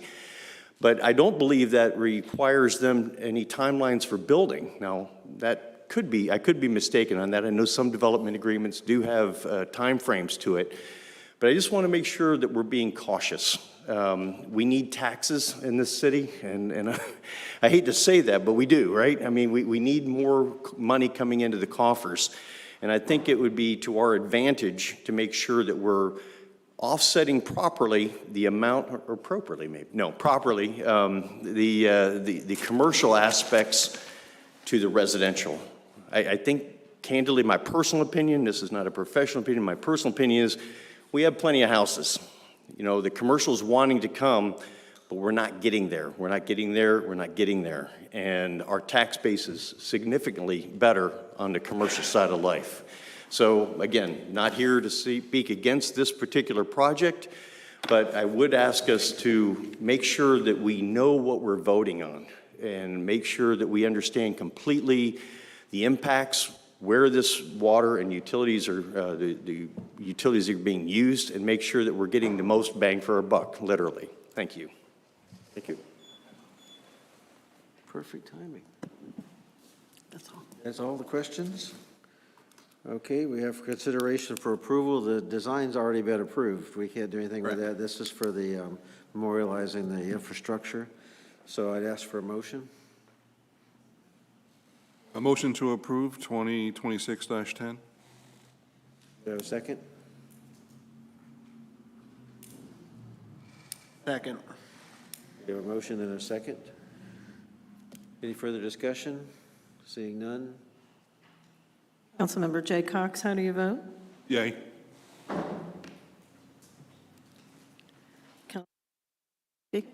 Aye. Councilmember Carroll? Nay. Vice Mayor Gaines? Nay. Mayor Kehoe? Aye. So moved. Can I just ask for, just so you said some very profound things earlier, and I just want to get consensus so that we have direction on moving some of this development, and the P&Z does the initial, and then it goes through development, comes back to us. We don't have that basis, right? And sometimes I remember, and you do too, when it totally changed between what the P&Z said that was the right thing to do, and it went through a lot of iterations, and it didn't ever go back to them. So I think that we need a consensus to have the P&Z approve these development agreements before they come to us, so that they've got the knowledge of all this, and it would make it, I think, a lot easier. Yeah, Mr. Mayor, if I can, if you're trying to get consensus from the council, I'd probably include CDDs and other financial instruments as part of that conversation to make sure that P&Z is looking at the full picture before providing you a recommendation to council. I think that will go a long way. Yeah, I'm all for that. They've got the time just to zero in on this, and it's what they're there for. So One thing with the CDD is when they do have this class for us, we need to know what the requirements are from the state. They mentioned that that these things were allowable to put in the CDD. Yeah. So, yeah, to get the rules and regs. No, I'm in favor of having those two items put before the planning and zoning. I remember Lake Deacon in particular was kind of tore apart and put back together. I'm still not 100%, but this wasn't for the design of the property. But no, I think that's a good idea. Right. Thank you. Agree. You agree? Yes. We have consensus on that, so if we can put that together and figure out. Thank you, Mr. Mayor. If I could just add, because I want to acknowledge Mr. Proper's contributions and his words of wisdom. He was also our chair of our P&Z board for many years there, served on the board for many years, involved in the local commercial real estate market. I want to remind the group that we had a conversation at a recent workshop where you heard from Mr. Fish that we are reserving capacity for non-residential uses. It might be good policy to entertain such a percentage in terms of reserve capacity for non-residential uses as part of our comprehensive plan update, just so we have it in writing. Utilities could use that, and we demonstrate to the public that we are being aware of what kind of yield we're getting in terms of our capacity investments. Okay, well, that's the comp plan group. Let's take it to them and figure that out. But I would echo that it's not about how much tax we get. It's about the margin, that we have left. And we almost lose money on every development, and we make money on commercial. And that's where cities all around us have a lot of commercial, and it lowers the tax burden on the citizens. So anything we can do to build up that 27 corridor and that area to have more commercial, it's really well-deserved. We need to focus in on that. Okay, next on the agenda, council member reports. We'll start with Amy You Jo. skipped the whole section. Did I skip a whole section? A public comment. Public comment. You skipped public comment. Oh, well, I just don't have it even on here. I apologize to the public, I'm sorry. Public comment. It's on where the staple It's where the would be. staple is. Sorry. Public Fred. comment, we'll go ahead. Fred Fishenkel. Fred Fishenkel. Okay. Daniel Anderson.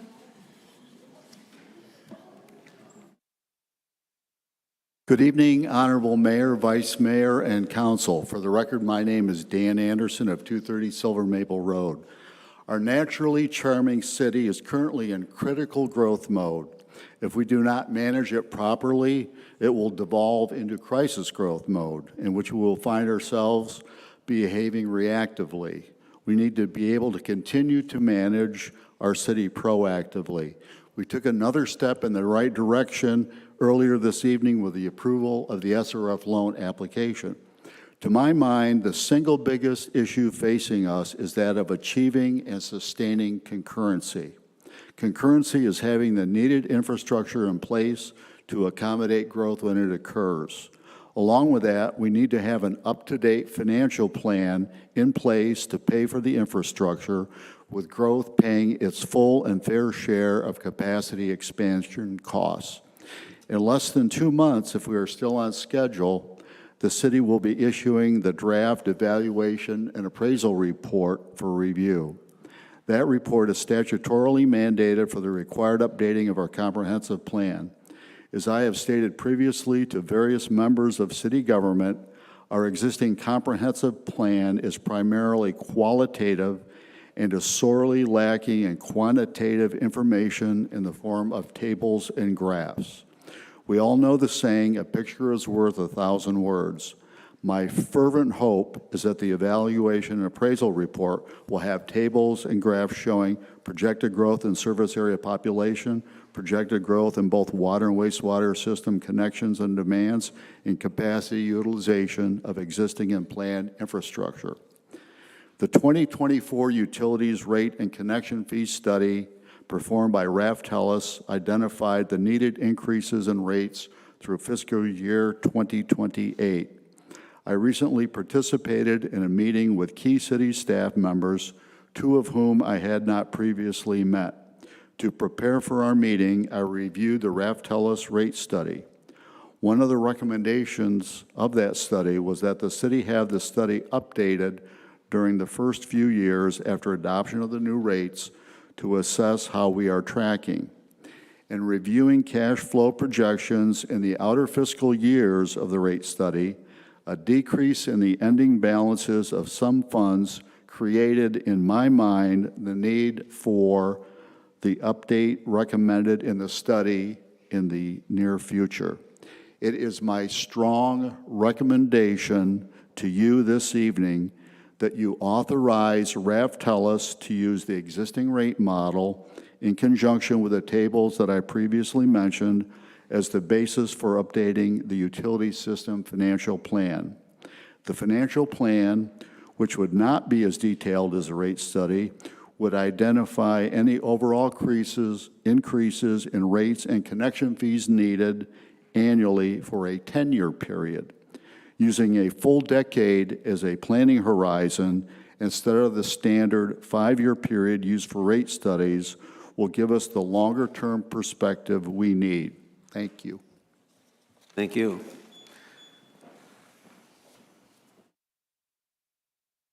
Fred Fishenkale.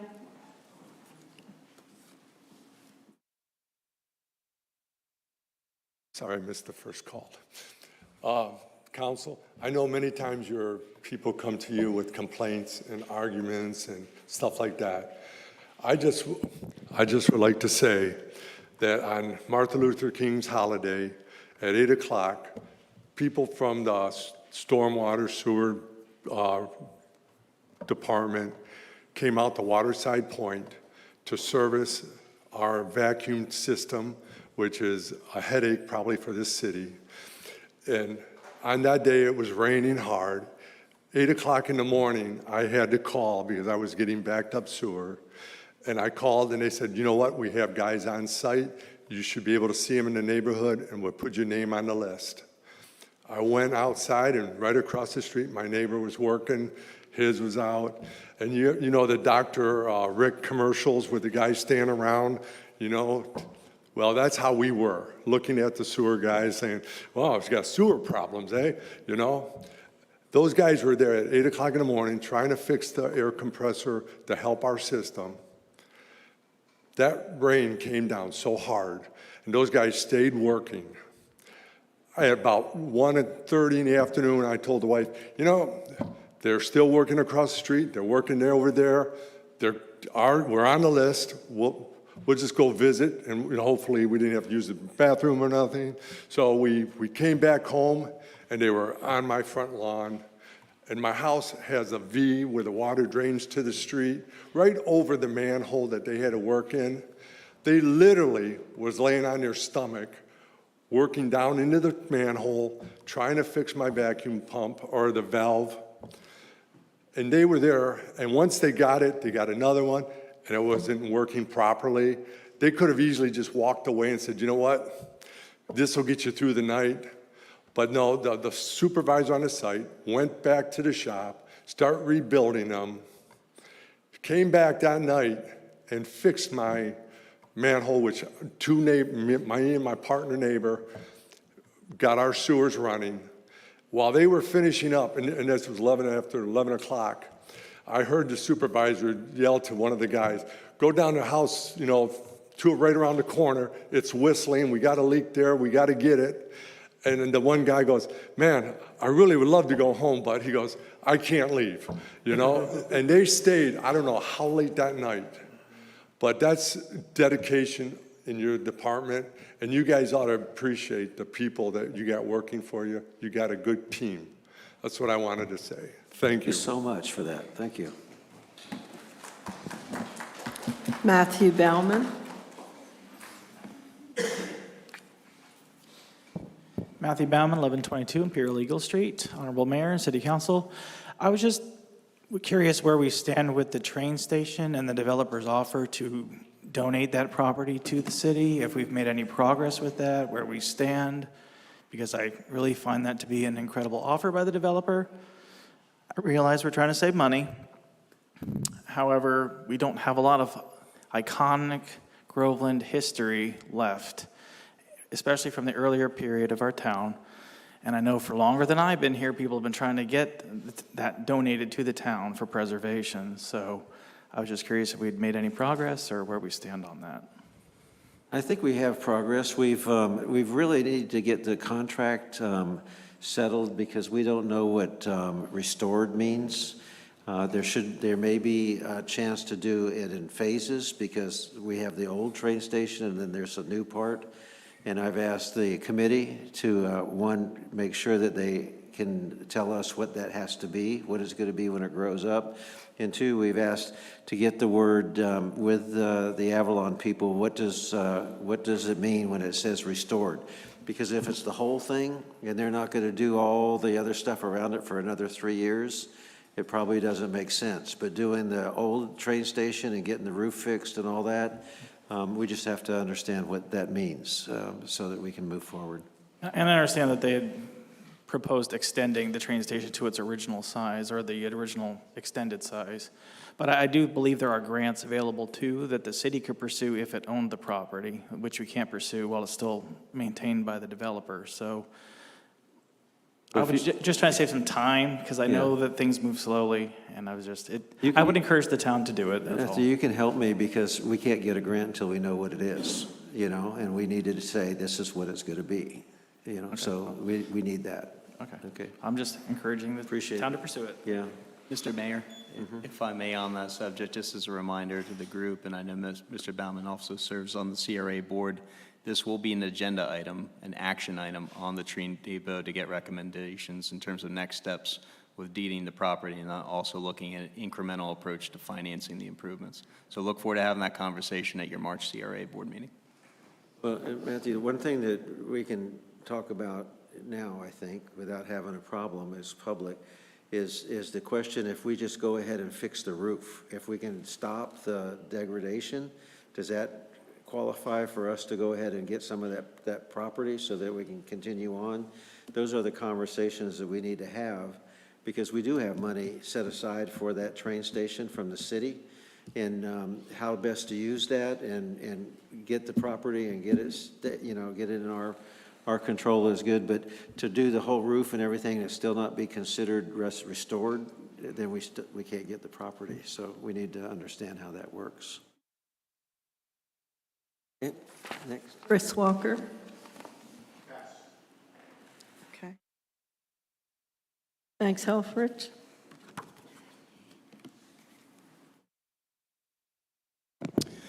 Farmer Banks Helfrich, Clay Road District, South Lake County. Farm tip of the day.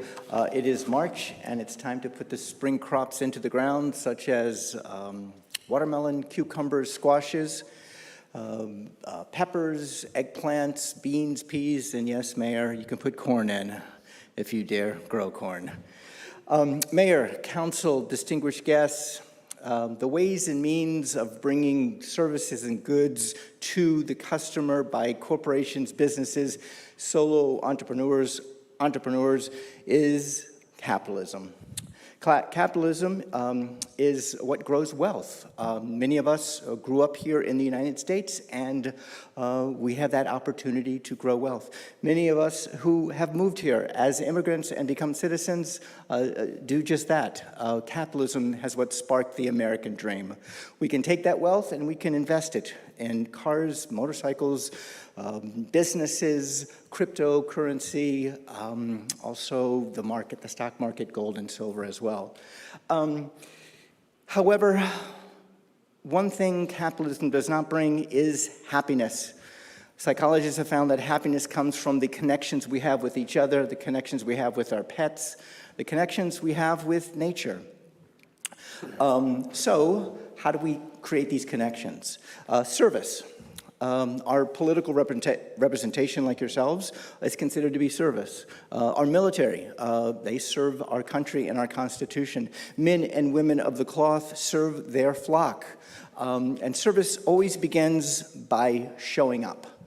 That's right. By showing up, you create these connections. These connections lead to relationships. Relationships build communities. Communities come together, and trust is built. We have trust in our institutions. We have trust in each other. We have trust in our parents, our families, our neighbors.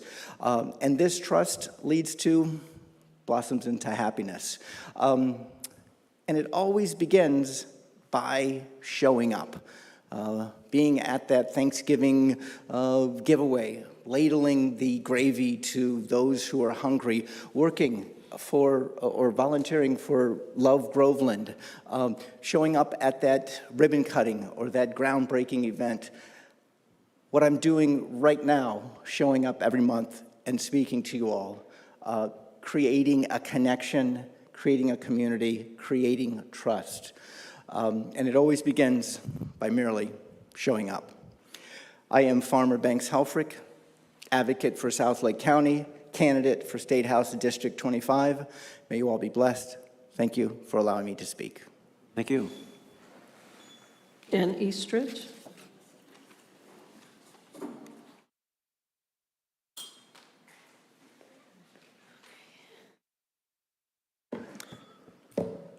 What? What happened? Jen Eastridge, my address is protected. Sorry, guys, I just came from football practice. Okay, I'm just gonna read this because I'm gonna try and not get emotional in the first little part. So first, I want to personally and publicly take a minute to thank Division Chief Josh Walsh with the Groveland Fire Department. Every day, our men and women of Groveland PD and Groveland Fire Department put their lives on the line, and this past week was like any other for my family. It was work, school, and football. But then Thursday night started a very stressful weekend and pushed for answers and results. He came out off the clock, sat in parking lot of Advent Health ER, made countless phone calls, educated us on our rights, and then stood by our side as we fought for them. Frankly, if it was not for the countless hours of Division Chief Josh Walsh, I know my family would still be standing there asking questions, stressed out, and wondering what our future holds. I will forever be grateful for his selfless heart and continued support through this difficult time. I thank the Groveland Fire Department for always having the community's back and for always going above and beyond. Okay, sorry. Now on to business. After speaking with some highly respected, highly qualified, board-certified attorneys, it has come to my attention that the initial whistleblower protection that was granted to a Groveland employee on its face and merit holds no weight. In addition to that, the action since said by employee who has publicly and openly talked about facts surrounding a confidential matter by running his mouth over at Hardee's, turning citizens against individuals involved in recent completed FDLE investigation, and retaliatory actions taken against other citizens and employees are grounds for that protection to be removed immediately. I'm requesting that this council obtain a third-party review and opinion, and if need be, revoke said protection immediately. Additionally, there are 2 other requests for whistleblower protections that were received, acknowledged, but then were never approved or denied.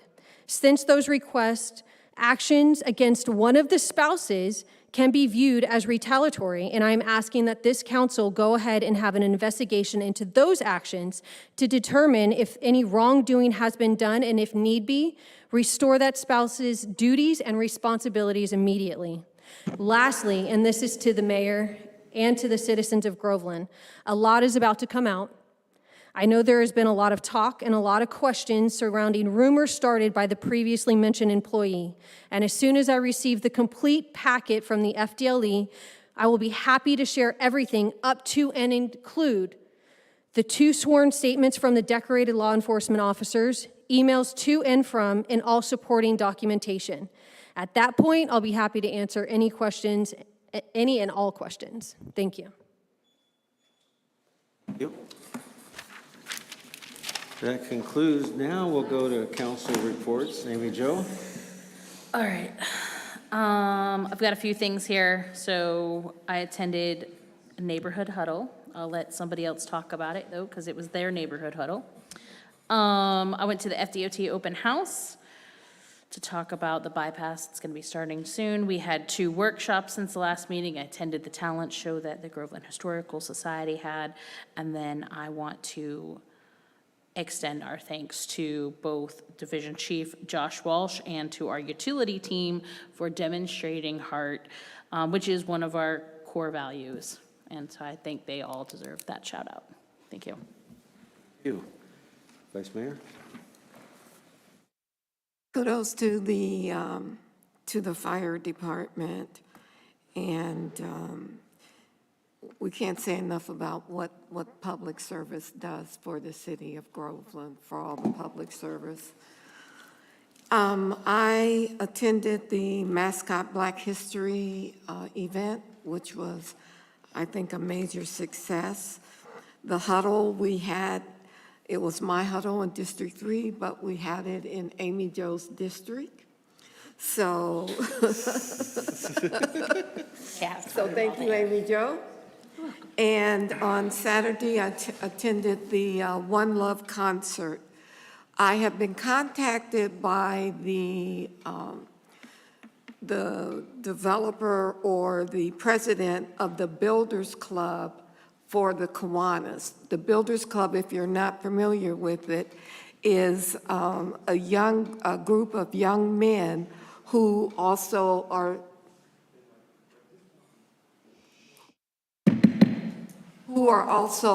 looking to do community things. So with that being done, I would like to ask the council, is there any project, he's asking me, is there any project that the city would like to see done by these young men from the Kiwanis Club?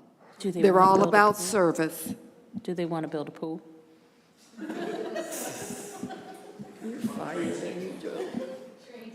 Ooh, train station, that's a good one too.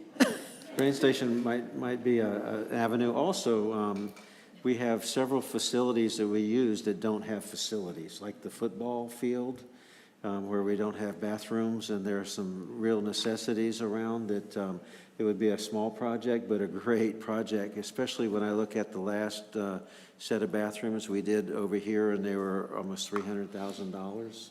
So we might be able to look at that bathroom.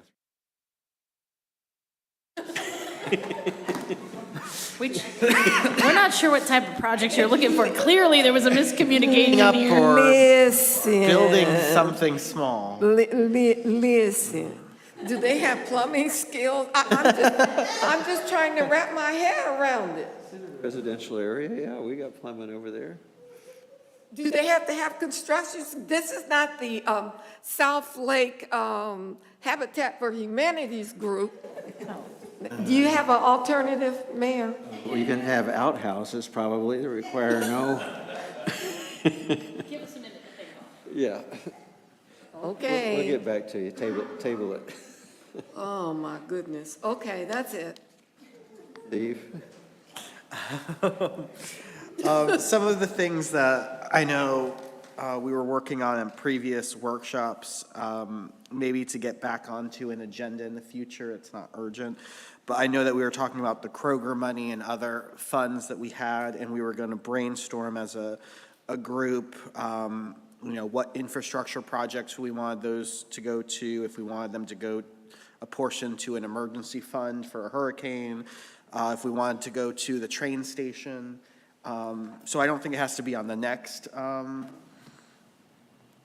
workshop agenda, but maybe in the near future, getting it on so that we can brainstorm how we want those funds to be spent and put them into categories. And if there's any regulation on that, Madam Attorney, if they're protected into some kind of, because they came back from a fund and all that, we have to understand that first. And then something that Tim and I had spoken about briefly, but the more I heard from Dan Anderson and Bob, something that we could look, and I don't want consensus tonight, but just something to think about, is we have planning and zoning that I think does a great job, and we just gave them more to do, but maybe a utilities and transportation advisory board that could get together, review capacity, but also go over some of the things that we went over today in different grants, but also sitting with TJ. One of my first boards was with TJ for the stormwater. There's constantly things that I think we can get bogged down in issues, but maybe if they got a first crack at something and would be a board that would be TJ's to have, I think that would be productive for the future. So it's something just to think about if you all think it could be something that we could look for and then get TJ's input to on putting something like a utilities and transportation advisory board together. But that's all I have. First off, I'd like to say that, that TJ has been helping me with the charter school for the speed zone, and it seems that all the roadblocks to getting that speed zone put in have been removed, and they are in the process of submitting the permit to Lake County. So we're moving forward on that. City milestones.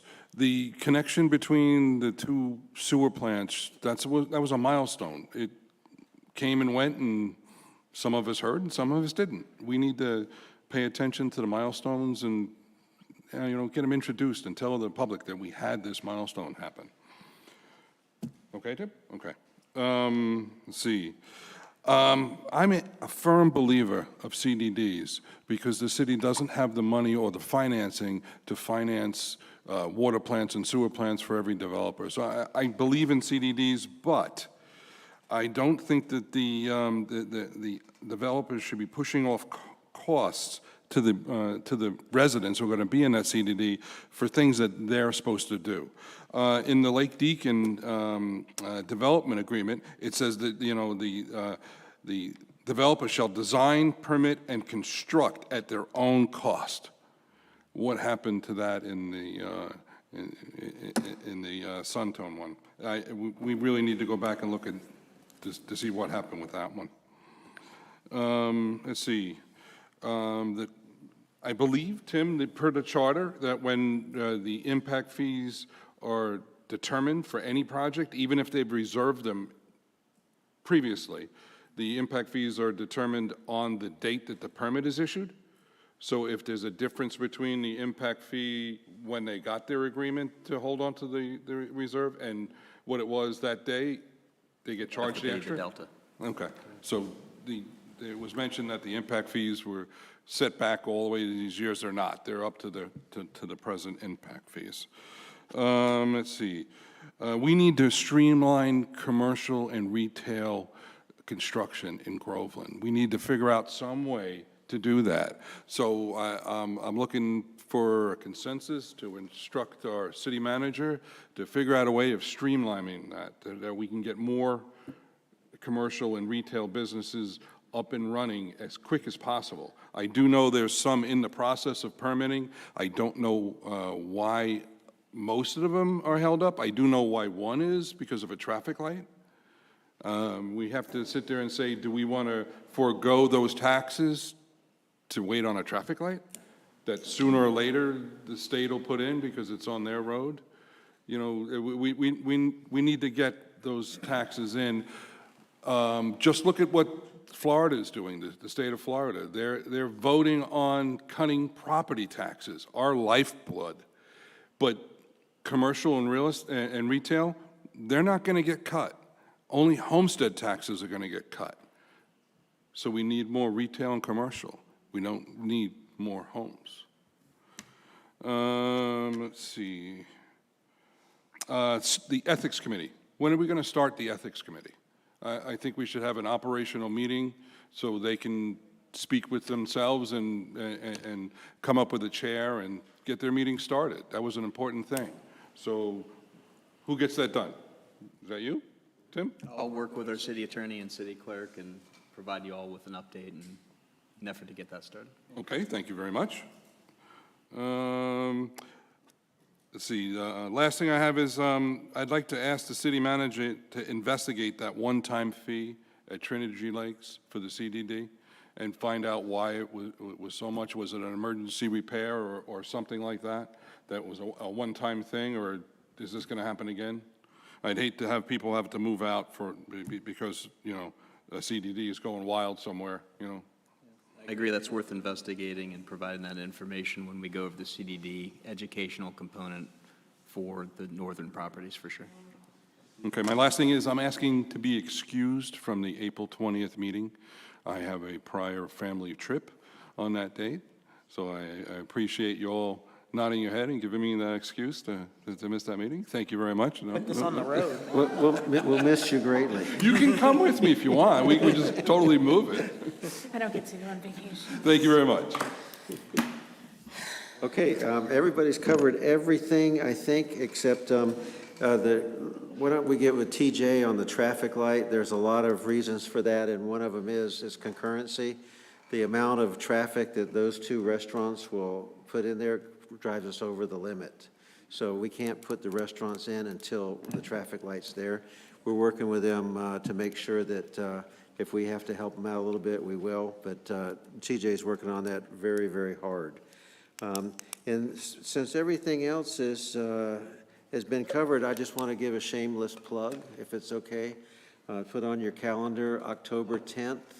October 10th, the first Founders Day Gala, the first Founders Gala to be held over at the gymnasium.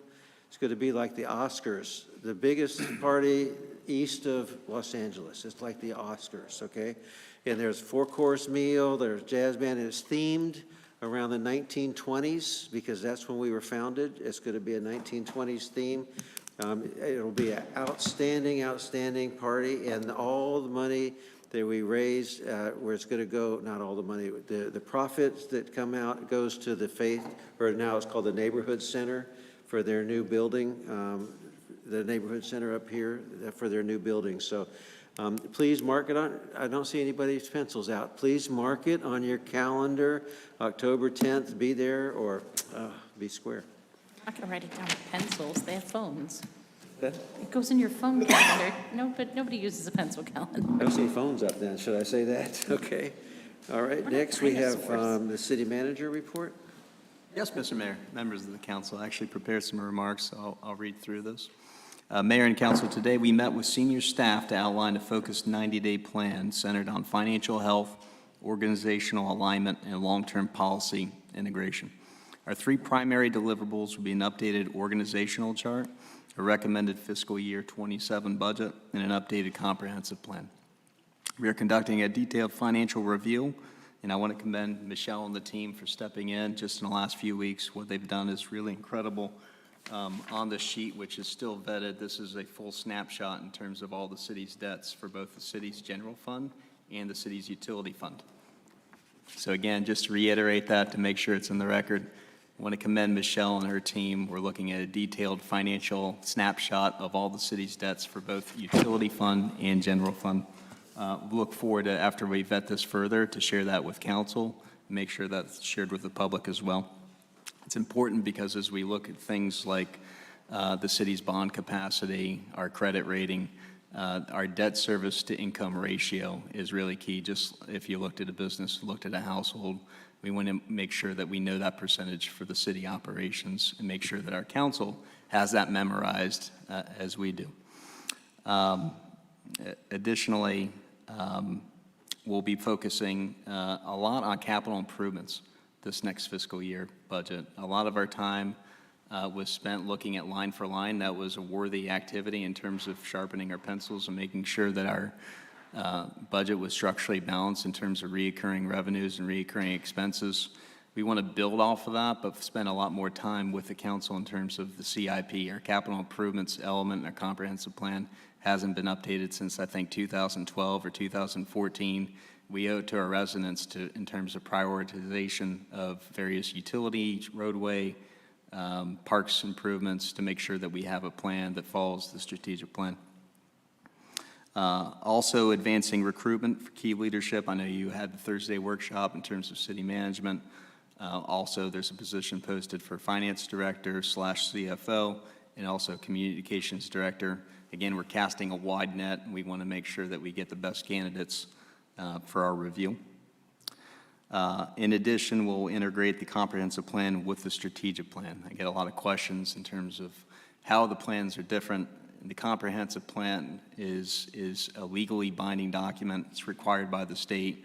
We need the strategic plan to be integrated into the comprehensive plan to be successful. And that's one of our 3 biggest priorities. But also to ensure we're moving in the right direction that council intends, we respectfully request council's consensus to use the March 19th workshop or portion of that workshop to review priorities and confirm alignment for the next 90 days. A document was shared with me from previous city manager, Mr. Hine, in terms of outlining the city council's priorities and focus areas for the next year or so. I just want to make sure that we get an opportunity for senior staff to sit down with council, review that, make sure that we have consensus from council that as we're active, we're demonstrating progress in the right areas that are meaningful to you. Okay, can we get consensus on that? It's very important. Yes. You have it. Thank you. That's my report. Thank you. Councilmember Jay Cox had sent an email and talked with the council about it. I said I would report a response. And the question that he posed was whether the council can adjust your agenda that's always submitted to you by the city manager's office and clerk's office. You can. So your code actually sets the order of business. It's in section 2-86 of your code. And so that's the order and that's what's to be contained in your agenda. But obviously council always has the right to adjust that, table items, move items around based on the consensus of the council.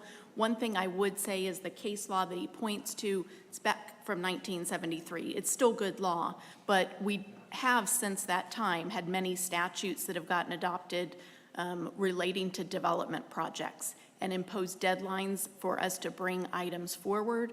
And so there may be times when you have something on your agenda that statutorily you have to consider, whether it's approving it, denying it, or approving it with conditions. So I think that would be the only one exception I would say is sometimes we may say to you, you're gonna need to make a decision and these are your options. Does that answer your question? Yes, but I want a clarification. It means that we can bring a new business item to an agenda that day as long as we bring it back to a meeting with notice before we have a vote. You have to give the public an opportunity to comment on it before you take a vote. Right. So the statute requires we post our notices. We don't technically have to post an agenda, but we do, so the public has forewarning of what's going to be on there. It's better practice for you to put something on a future agenda for discussion so that we can notice the public. Thank you for updating on that. You're welcome. That's all I have. Thank you. Thank you. With no further comment, the time is 9:13 and the meeting's adjourned.